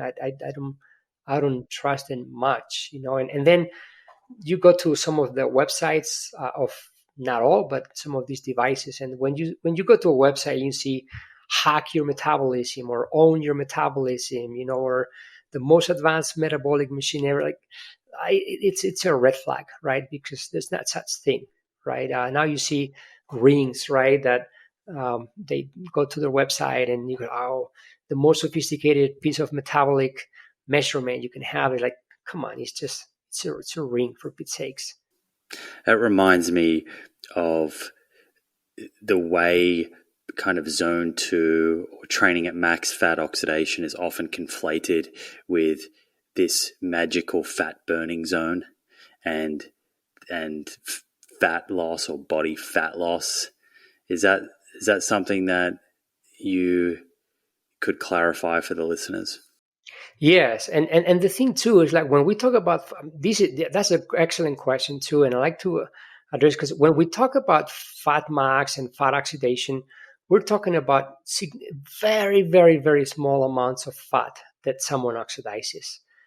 So we're talking about, like, for example, if you're an okay fit individual, your fat max is going to be 0.4 grams per minute, around that, amount. If you're a world-class athlete, we're talking about 0.8. If you're a moderately healthy individual, your fat max is going to be about 0.3 grams per minute. So you just do the math, right? If you are exercising 60 minutes at your fat max, and let's say you're 0.35, you're actually losing 21 grams of fat. That's it, right? In 1 hour. Right, so there's no magic like, oh wow, yeah, I just burned so much fat today. No, it's not such a thing like that. You burn a little bit, but a little bit every day, right? If you then also match this with proper nutrition, right, and stay at some caloric deficit, then yeah, those 21 grams of fat, right, times if you do this 5 days a week, right, times 4 weeks per month, yeah, that's half a kilo, right? So that's half a kilo. It's not bad. You put that in 12 months, and that's 6 kilos that you lose, right? And that's exercising 1 hour. If you exercise an hour and a half, we're talking about 9 kilos, which could be incredibly beneficial for your health, right? So this is what I think, that there's no magic bullet that, oh wow, your fat max. People sometimes think, oh, I'm losing so much fat, therefore I can have a burger, a cheesy, greasy burger, because I exercise, And that's the other thing too of many of these machines or even watches or so, like, you burn 700 calories today. Yeah, but they're not telling you the partitioning, right? You could have burned 100% of those 700 calories derived from carbohydrates and 0 from fat, because your exercise mode or dosage was not the right one, right? Or you might have a 50-50 or 70-30. So that's going to obviously impact, right, how much progress you make when it comes to lose weight. And this is one of the reasons why a lot of people who exercise regularly, they cannot lose weight. And because they say, man, I'm burning 700 calories or 1,000 calories every time I exercise, and I can't lose weight. Well, first, you're probably overeating for how much you burn. And second, you're not burning much fat, if that at all, when you exercise. So this is why it's a tricky concept, and it's about patience also. Doesn't it just come back to energy balance at the end of the day? So in your workout, if you burn or expend 400 calories from mostly fat versus someone else who works out for a shorter duration but also expends 400 calories mostly from glucose, isn't the net effect on their body weight going to be the same despite the difference in substrates being used to produce energy? I don't think necessarily. That's my opinion. That there's there's energy balance is very important for sure, but it's also an energy efficiency and the type of substrate. So if you want to lose fat, you want to burn more fat than glucose, because that comes from adipose tissue, right? The thing is that we're used to also seeing a lot of people doing high intensity exercise and who are already very fit to start with, right? So they have a good, probably because they haven't achieved a mitochondrial decay, because since they were kids they've been fit and doing exercise and moving a lot, right? But you see these people doing these high intensity exercises and they're very fit and they don't have much fat. That's maybe the calorie balance is more important for them. But maybe for people who are overweight or obese, the energy balance should be more towards burning more fat and restricting also calories from your diet to achieve that calorie balance, as well as to improve mitochondrial efficiency through specific targeting of training intensities.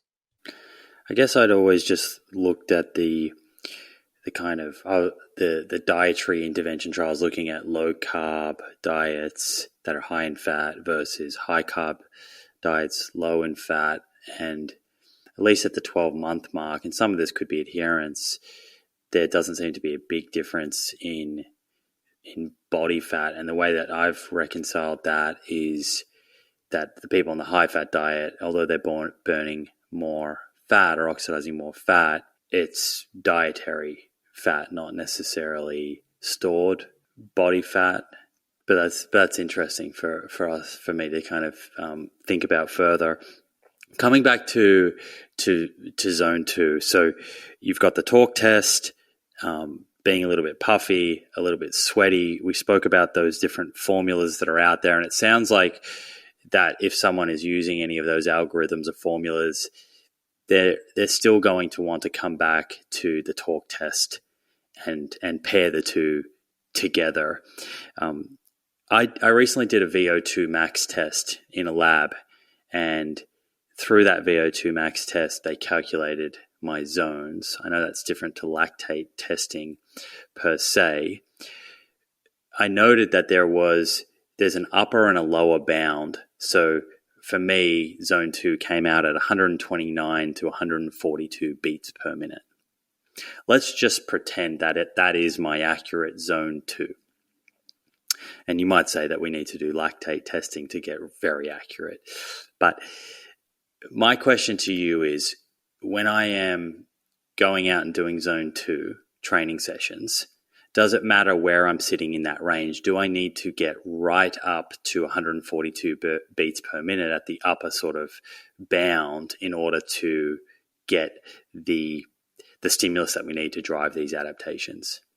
Yeah, that's a great question too. And it's good that you have like relatively like a small range, right? I've seen people getting a range of 30 beats per minute, for zone 2. And I guarantee you that there's not such a big range. We usually, the range is somewhere between 5 and 10 beats per minute, right? At least with my calculations and how they work for me. But yeah, absolutely. I think that you want to go more towards in the middle, right? To be more conservative towards the high end of zone 2. That's when you're going to push those bioenergetics the most, right? And driving into fat max before you start engaging more the fast twitch muscle fibers and switching more towards increasing glucose as energy fuel. But you need to be very sure that the zone 2 is that zone 2 if you go in the high end. Otherwise, I would stay more in the middle. So if we are dipping in and out of zone 2, does that make that training session somewhat redundant or diminish the sort of returns that you're going to get? So if you're doing, say, 60 minutes on a stationary bike, but 45 minutes of that was zone 2, sporadically throughout that session you were dipping down back to zone 1, and then at some points you were going into zone 3. And this is something that I think people who go out and do rucking or hiking face because they're going up and down hills. Is that a problem? If we're doing zone 2 training, do we really need to get into zone 2 and then stay in that zone? That's a great question too. And I think that, and this is my humble opinion, I think that it comes to the timing that you spend at your zone 2. And like, as you say, some people who are doing sporadically zone 1, zone 3, zone 2, if they're only doing this for 45 minutes, maybe the actual portion of zone 2 might be 30 minutes. And what I have seen is that, and it's one of the 3 pillars that I see, is one, to identify the training zones, the intensity, right? Second is the frequency, how many days you do this, and the third one is the duration, right, of each session, right? So I see great results with people when they reach around 1 hour, right? So like if you do 1 hour purely as zone 2, you're going to get good benefits. But if you go a little bit above and below, or even to zone 4 here and there, yeah, you might want to have a longer session, which is an hour and a half, for example, whereas those 30 minutes is like when you oscillate, but the pure zone 2 is in that 1 hour, right? So that's where you have the stimulation within one session. That's kind of how I see it. And it also depends on your form and your peak. Let's say that you do like a high intensity interval in the middle of the session and you only do 1 hour. So if you do a high intensity interval, you're going to have a lot of lactate, and it's going to be there for about 15 minutes. And as we saw, lactate is going to inhibit lipolysis. It's going to inhibit transportation. So you might lose about 10, 15 minutes of the session, which again, if you do an hour and a half, it's no big deal. Like I do that, when I go on the bike, I do usually an hour and a half, an hour and 45 minutes. So I don't have much time, but that's enough for me. But yeah, here and there, I do glycolytic intervals because I love to do them, and they're good. And now with applications like Strava, you want to see where you fit in with the rest, and they're dangerous. But anyways, I see that. I love this, this side of trying to compete with yourself, right? But yeah, I do this for maybe 7-10 minutes, like a zone 4 interval, and then I'm in a relatively good form in 10 minutes. I'm going to go back to normal level. So yeah, I sacrifice 15 minutes out of my an hour and 40 minutes. So I'm good. I'm still doing an hour and 20 minutes or so at zone 2, right? So, but yeah, I think it's about duration at zone 2 that you can afford. And ideally within a session that is consecutive minutes in zone 2. Yeah, yes, that's the thing. Yeah, and like if people do a lot of intervals in zone 2 and intervals in zone 2 and intervals, you're it's not going to be your zone 2. You're going to be recovering from the interval, right? And you're going to be still going through a lot of glucose, right? So I think that, again, like I like to have it more towards the end of the session. Or if you have like a good hour and a half, hour and 40 minutes, you can have one interval in the middle of the session, or 2 hours. And if you can allow, and if you're moderately fit, in 10 minutes on the downhill or so, you can come down to like a zone 2, right? But if you're not very fit and you want to do several intervals, you're going to be up there. It's going to be taking time to come back to zone 2. So in that case, you might want to do an interval towards the end. Which is what I do. So I tend to do 60 minutes of zone 2 on a stationary bike. And then at the end of that session, not every session, but at least a couple times a week, I'll do a hit and get into zone 4 or 5 off the back of it. And I sort of treat the zone 2 as a warm-up. Yeah. In that session. So dose-wise, across a week, we've mentioned 150 minutes a few times in this conversation. Is 150 minutes of zone 2 per week, is that the minimum dose that would be required to build healthy mitochondria? I don't know. I personally question those numbers, right? I mean, I think that we as humans and our health, we gotten so low, right, that the recommendations of 150 minutes, are that's my opinion. They're probably not enough. I would do more, and I think that more research is coming out, right, that if you do more minutes, your health is going to be better. and your longevity is going to be better. Beyond X amount of minutes, which I forgot how many now, you're not going to see much benefit. But I think that 150 is kind of borderline, especially for people who want to delay many diseases and for longevity. 150 minutes, like at the end of the day, it's just if you do. I mean, it's. I don't think it's enough. I think that somewhere more in the 300 to 400 minutes a week, it's ideal, which is twice. Yeah, I think I've seen some research suggesting that there's continued benefits up to 10 hours a week, and maybe it's diminishing returns after that. Maybe there's just not enough subjects doing more than 10 hours to get a good amount of data. You mentioned 60 minutes in a session being perhaps ideal. I know a number of people will be thinking, okay, let's say I do 300 minutes per week. Can I split that up into 10, 30-minute sessions? Or does each session really need to be at least 60 minutes in duration? Yeah. I think that it comes to your schedule, right? If you can do that, boom, and get out of the way. In my opinion, doing it continuously, it's better than to break it apart. But sometimes people, and I have clients and patients all the time, right? They ask me, hey, I just don't have. I can do 30 minutes walking to work or brisk walking or before work, and then 30 minutes afterwards or something like that, right? If that's the case, it is what it is, right? But I just want to go back to what you were saying real quick about the benefits, because it just came up to my mind. I see people who are in the late 50s, early 60s, who've been for years doing 150 minutes, 200, struggling with time, right? But maintaining being fit, right? Because they're moderately active, right? But being fit, but always struggling with work, family, etc. And then they retire earlier, if they're like those who are lucky, right? Or pre-retire, or they work, like 20 hours a week or part-time or something like that.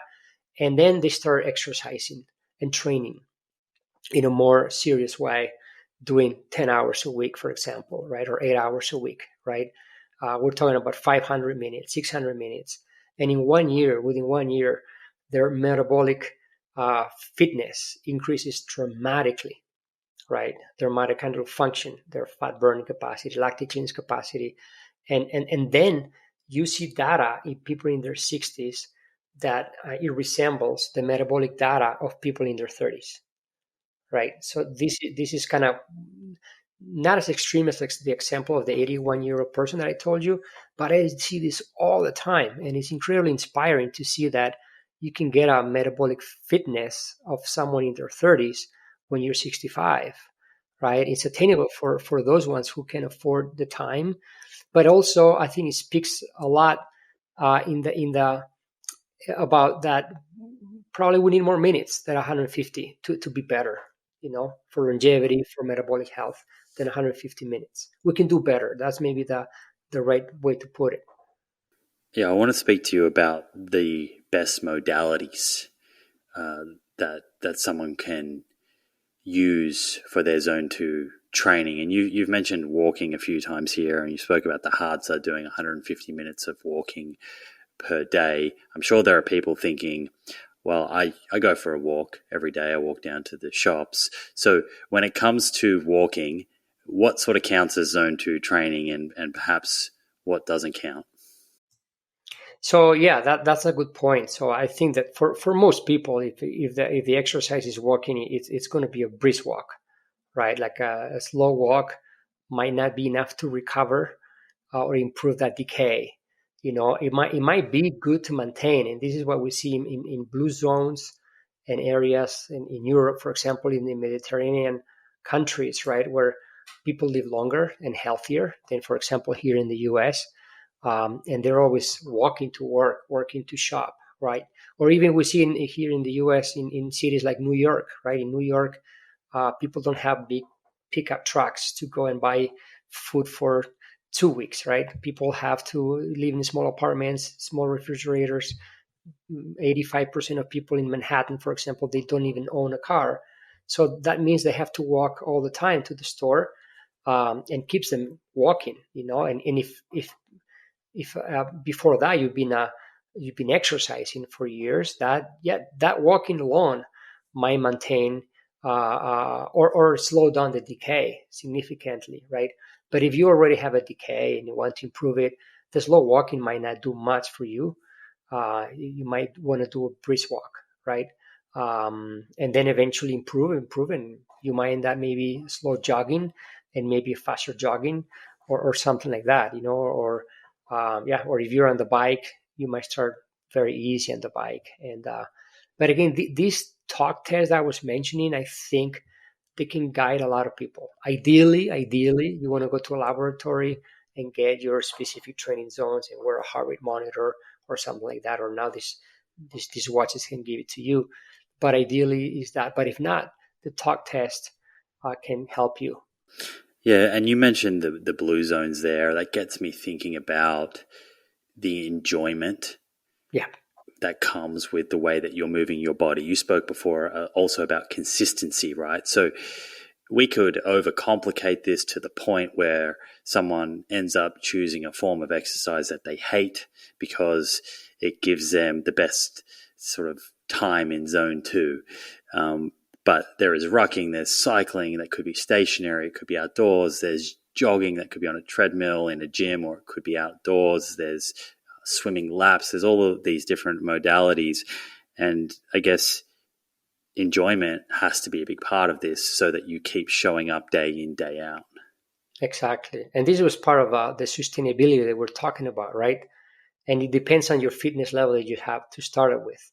If you have a very high fitness level, as the people we were talking about who do more high intensity, right, and all kinds of exercise, that might be good. But if you're someone who's been sedentary for 20 years, maybe just walking around the block is going to be quite tasking, right? So then you don't want to take on jogging or swimming. If you don't have good swimming technique, swimming, it can be really, really hard exercise for you, right?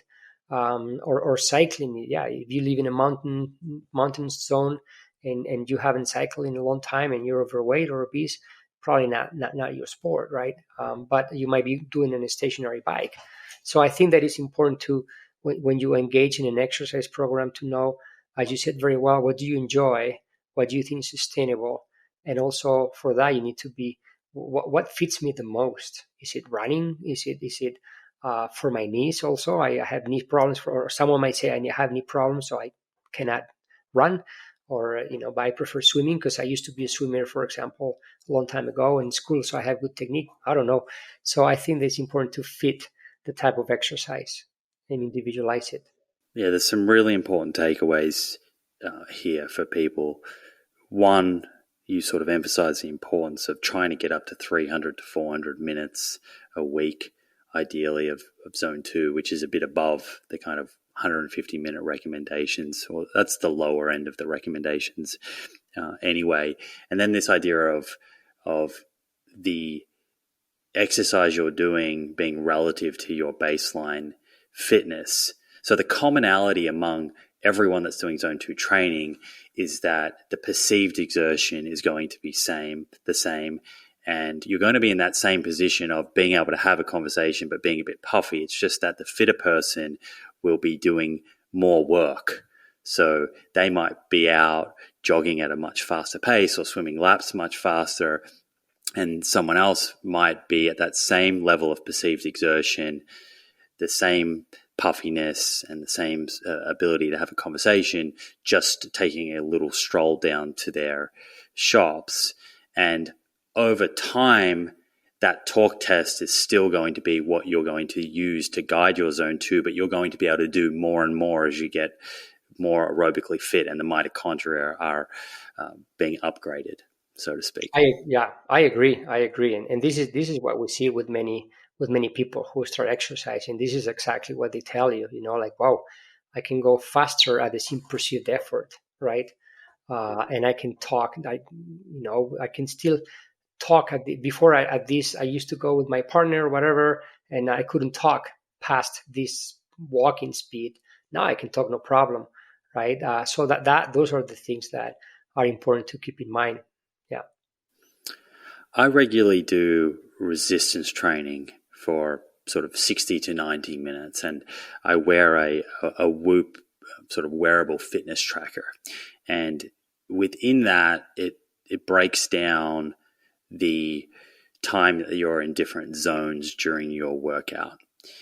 And something that I've observed is that during that 60 to 90 minute resistance training session, about 45 minutes of that are in zone 2, or it tells me they're in zone 2. Would that count towards my weekly zone 2 target? I don't think so. I think that what it picks up is like when you're recovering from lifting, right? It picks up, let's say your zones now you enter with the test that you did, 129 to 140, right? So it picks up when you get there in between sets or intervals, right? Boom, yeah, you might be in that zone, right? So that's why, yeah, you might see the majority of the time actually you're in zone 2, but it's a recovery phase, right?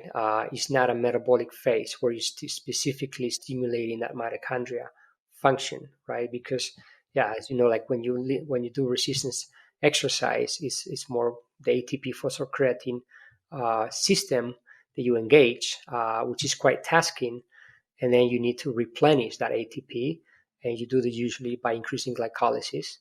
And then one of the things that happens is like, yeah, it's just, but obviously the heart rate decreases, and it might be perceived by the watch or the heart rate monitor that you're in zone 2 simply by the fact that you're decreasing. But I think that, in my humble opinion, that resistance days obviously are really important to do. But I think that is something that you need to isolate, right? So it's okay, this is my days for resistance training, or I'm just going to isolate this session completely from the rest, or I'm going to do zone 2 as a warm-up, for example, and at the end I'm going to do resistance training, or I'm going to do resistance training in the morning and zone 2 in the afternoon, whatever. But I think they need to be isolated. In a perfect world, where would we position zone 2 training?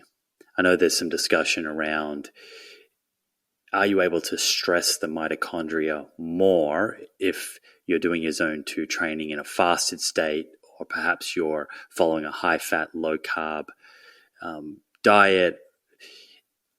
Are these strategies that would allow you to increase fat oxidation and sort of further stress the mitochondria to get those adaptations that we're trying to achieve or unlock?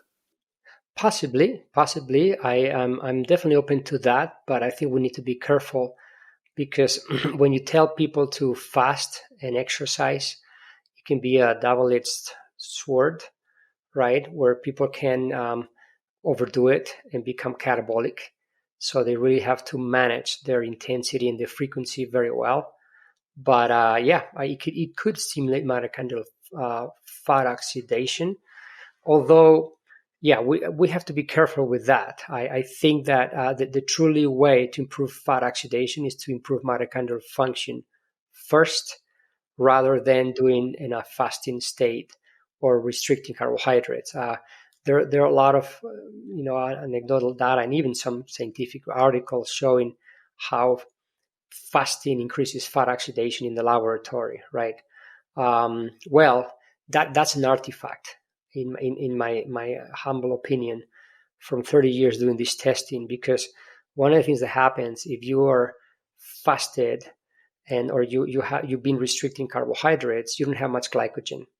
So when you do this metabolic testing, and people do now substrate utilization to see how much carbohydrates and fat you do, or even your RER, then you see, yeah, this person is burning more fat under this stage. But yeah, it's an artifact in many cases, because you don't have as much glycogen, so you cannot burn or utilize as many carbohydrates, and then these metabolic cards function through what's called stoichiometric equations, right? So in order to burn 1 gram of fat, you need X amount of VO2, and you produce X amount of CO2, and the same thing for fat. Therefore, these equations can be equivocal, because if you don't have enough glycogen, you're not going to engage glycolysis so much Therefore, your CO2 production is going to be less.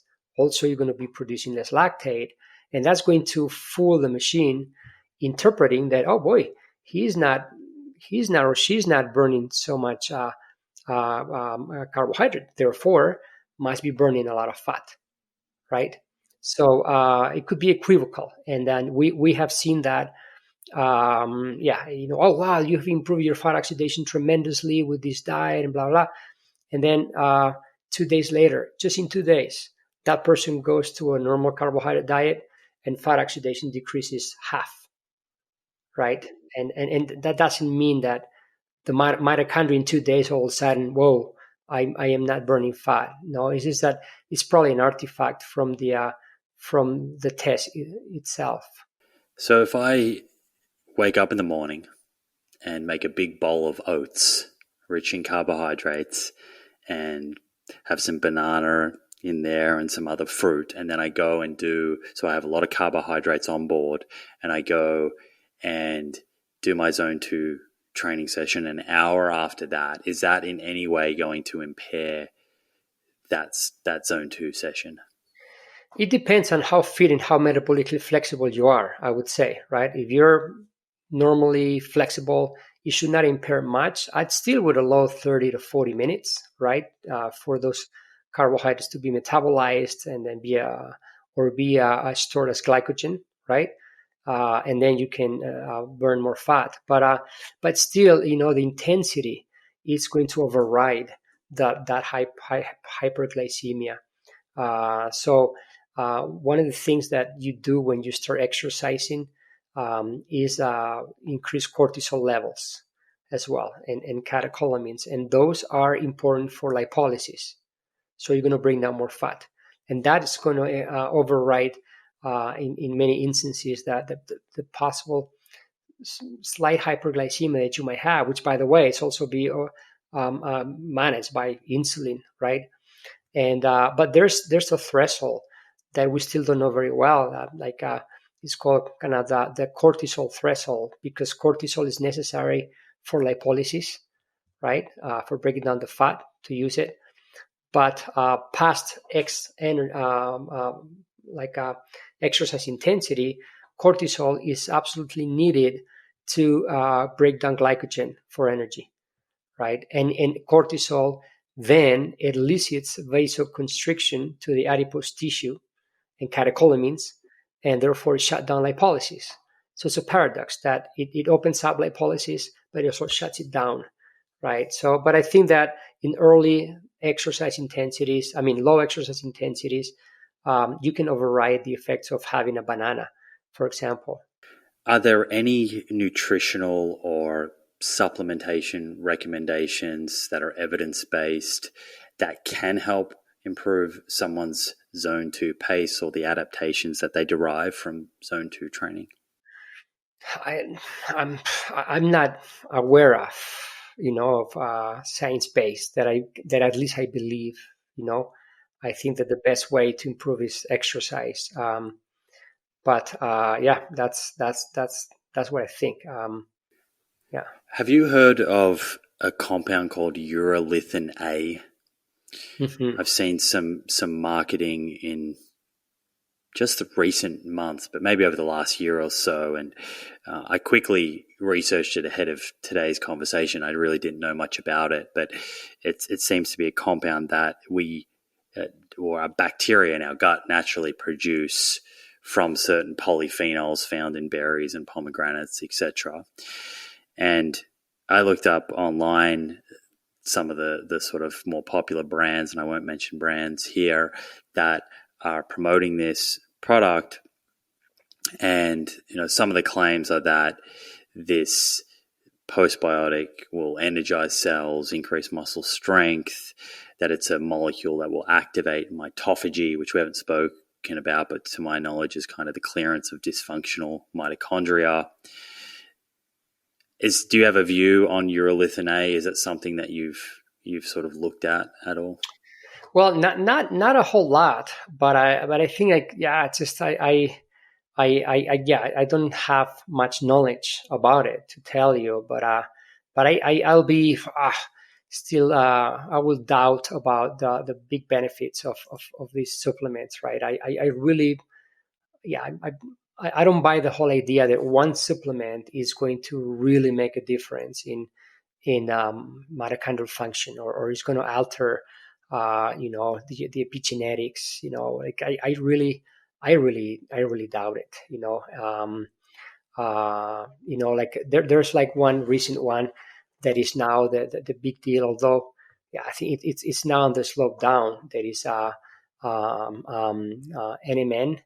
right, Mm-hmm. or NMR, like nicotinamine mononucleotide, right, which is a like a precursor of NAD, right? Because as we age, NAD levels in the cells, they tend to decrease, and therefore the supplement it's a precursor of NAD, and it's going to increase, and therefore the cellular function, et cetera, right? Um, I don't know. I've seen people saying, "Oh my gosh, since this, I am the strongest person in the world. I've beaten all the records. I feel amazingly strong." And 1 month or 2 months later, they don't tell you that anymore, or 6 months later, right? So I think there's a lot of placebo involved in many of these things. And in fact, we haven't published it because it's a small sample.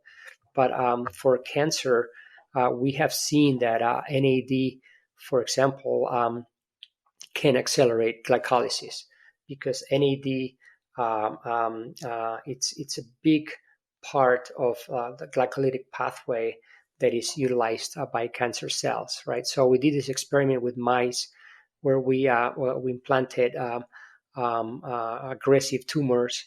It was like a triple negative breast cancer tumor, and one group of mice we give them placebo, right, and the other one we give them the NMN, and within 21 days, the growth of the tumor was 15% higher in the group with the supplement, right? So I'll be cautious about this, because can that fuel tumor growth? If you have a small tumor, can you fuel with that?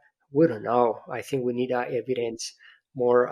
It's like people taking also these longevity drugs to improve from mitochondrial function to live 20 years longer, and or get rid of diabetes, right? Which is rapamycin, right? So rapamycin it's a key. It's part of a key pathway for cell growth and proliferation, right? And there are a lot of negative and positive feedbacks in those pathways. And I always like to say, don't mess up with Mother Nature and biology if you're healthy, right?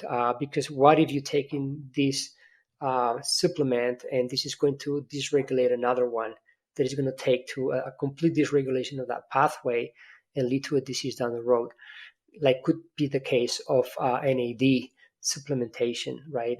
This regulates even more, probably, or could do that. I'm not saying this because we need a lot of research on both sides, right? So, but I think that we have to be careful with some of these supplements, which more and more are sophisticated and can really do biological actions more than just having like the typical vitamin C, or or vitamin A, or even D, right? I think that now some supplements can be very targeted, specific. Yeah, I'm glad that you flagged that, and it's a reminder to kind of remain cautious when new supplements enter the market and there's not a lot of long-term data on them. Is it frustrating for you that the longevity sort of science community, clearly mitochondrial dysfunction has been identified as one of the hallmarks of aging, but a lot of the focus on addressing that has been through the use of various compounds, and I certainly haven't seen many scientists from this field talking about the enormous benefits that are up for grabs with very specific exercise, namely zone 2. Do you wish that was more front and center or prime time? Yeah, I definitely think that exercise is definitely way much more powerful than any of these supplements or combos, right? And it's very healthy. The effects of exercise, they're like more and more research showing at the molecular cellular level, and the extra kinds, which are little vesicles produced by skeletal muscles that they go to many organs, and they can keep disease at bay. This is something that no other supplement can do. And as I was mentioning, some supplements are so specific, they are so, they target some pathways. They're very important for cellular cycle and cellular growth, that we might not want to touch if we're healthy, because that might dysregulate the whole pathway or other pathways, and there's a lot of money involved with this. There's weak science. There's science done with mice who tend to live 2 years only, and they say, oh, they live three months more. Therefore, could be 10 years more for a human. It's a different ballpark. And I remember one of these supplements that came out, resveratrol, right? That it came out 30 years ago or something like that, life, right? Because it was shown that mice who were taking resveratrol every day, they would live longer, and therefore this is going to be the best or most important longevity. That's when kind of the first longevity supplements start to come out, right? Now, the people who were 50 years old 30 years ago taking resveratrol, they haven't lived 20, 30, 40 years more, I guarantee you, right? And it faded away, and like the same way that most supplements will fade away. But exercise will continue. But again, that's what I was saying. If we could encapsulate the benefits of exercise in a pill, yeah, that would be the most sold drug ever in history. Everybody would jump on it. Okay, to summarize things here for the listeners before we let them go, I think two of the most important things that we've spoken about when it comes to metabolic health is, firstly, being good at converting chemical energy from our food into mechanical energy, which requires healthy mitochondria. And the best stimulus for building healthy mitochondria being this zone 2 training that we've spoken about, and trying to get to sort of 300 to 400 minutes of that per week. And then another important part of metabolic health being the storage of energy, particularly fat, in the right place, which means storing fat subcutaneously rather than sort of between or within organs, which comes back to partly someone's personal fat threshold, but really will be achieved by finding a way of eating that leaves you feeling satisfied, full, without needing excessive calories beyond your energy requirements, so that you don't get into that state of energy toxicity. And that the zone 2 training doesn't mean or shouldn't get in the way of other important forms of training. So you still want some zone 5, 4, 5 high intensity work. We spoke about how the two of those kind of work together to help you better clear lactate. And of course, resistance training as well. Was there anything that we didn't discuss today, or perhaps that we spoke about briefly, that you kind of wanted to add to? So no, I think you summarized things very well. You did a great job at summarizing everything that we've been discussing too, and breaking down every single aspect of our podcast. And I appreciate it. I just think that maybe just the thing that I would add is like there's a lot of hype around Zone 2 that maybe people are getting like, because in our society, how society is, people are taking things to the extremes, and that now for some people everything is Zone 2 when it's not, right? And believe me, I've been doing Zone 2 for 30 years with my athletes and patients as well. But they're more than that. And as you said very well, there are other intensities that are necessary to do. And all other forms of exercise like resistance training, right? That Zone 2 is not a panacea of health and everything. It's a very important part, I think, and I believe it strongly. But it's just like we have to still be on track that there are other things, that you can do. It's like in nutrition. We cannot say that one nutrition is the best and that's it. No, I think that, could be better than others, right? But I think that, we need to do things in moderation also. We didn't discuss this, but it kind of comes to mind now. Zone 3 and Zone 4 are often considered or said to be no man's land or junk volume. Is that an oversimplification? And do Zone 3 and Zone 4 have a place within someone's cardiovascular training sort of regime? I don't think so. I think that they both are going to be good zones, right? And again, it depends on how much time you have. For example, with my athletes, the world-class cyclists, for example, they train, 22 to 27 hours a week, right? So they have a lot of sessions of Zone 2, but they also have a lot of time they spend, not as much in Zone 2, obviously, but they spend sessions specifically at Zone 4 and even Zone 3, right? Which are necessary also for performance to improve those, especially Zone 4, as we discussed, those glycolytic pathways and the MCT4s. For people who don't have more than 5 hours, 6 hours a week, I would recommend more to focus on the Zone 2 and on the Zone 4. Either at the end of a Zone 2 session, or maybe dedicating, if you exercise 4 days a week, you can do another 2 days on your own or 1 day, all out, right? But I would maybe isolate those 2 points, those 2 zones, Zone 2 and Zone 4. I think they're quite important. One for the glycolytic capacity, which is the turbo, and the other one for more the mitochondrial function. Inigo, this has been incredibly informative. Thank you so much.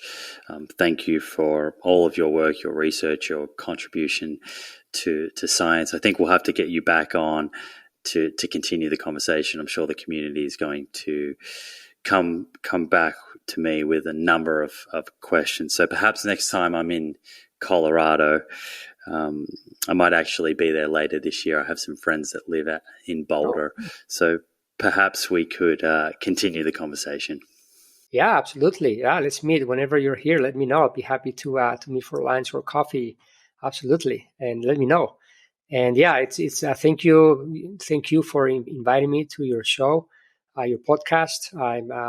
It's been a pleasure, and thank you also for your contributions, because it's very important that people like you are really sending the message, and that, which is huge and really, really important. Then from something that scientists and clinicians are not great are doing that, right? But people like you, you're with your science background, of course, your understanding and your research. It's important that your contributions are well noted for sure. Thank you. There you have it, friends. I hope you enjoyed this episode. If you did and want to stay up to date with future episodes, be sure to hit that subscribe button on YouTube and follow on Apple or Spotify. Finally, thank you for showing up and the effort that you're making to take control of your health. I look forward to hanging out with you again in the next episode.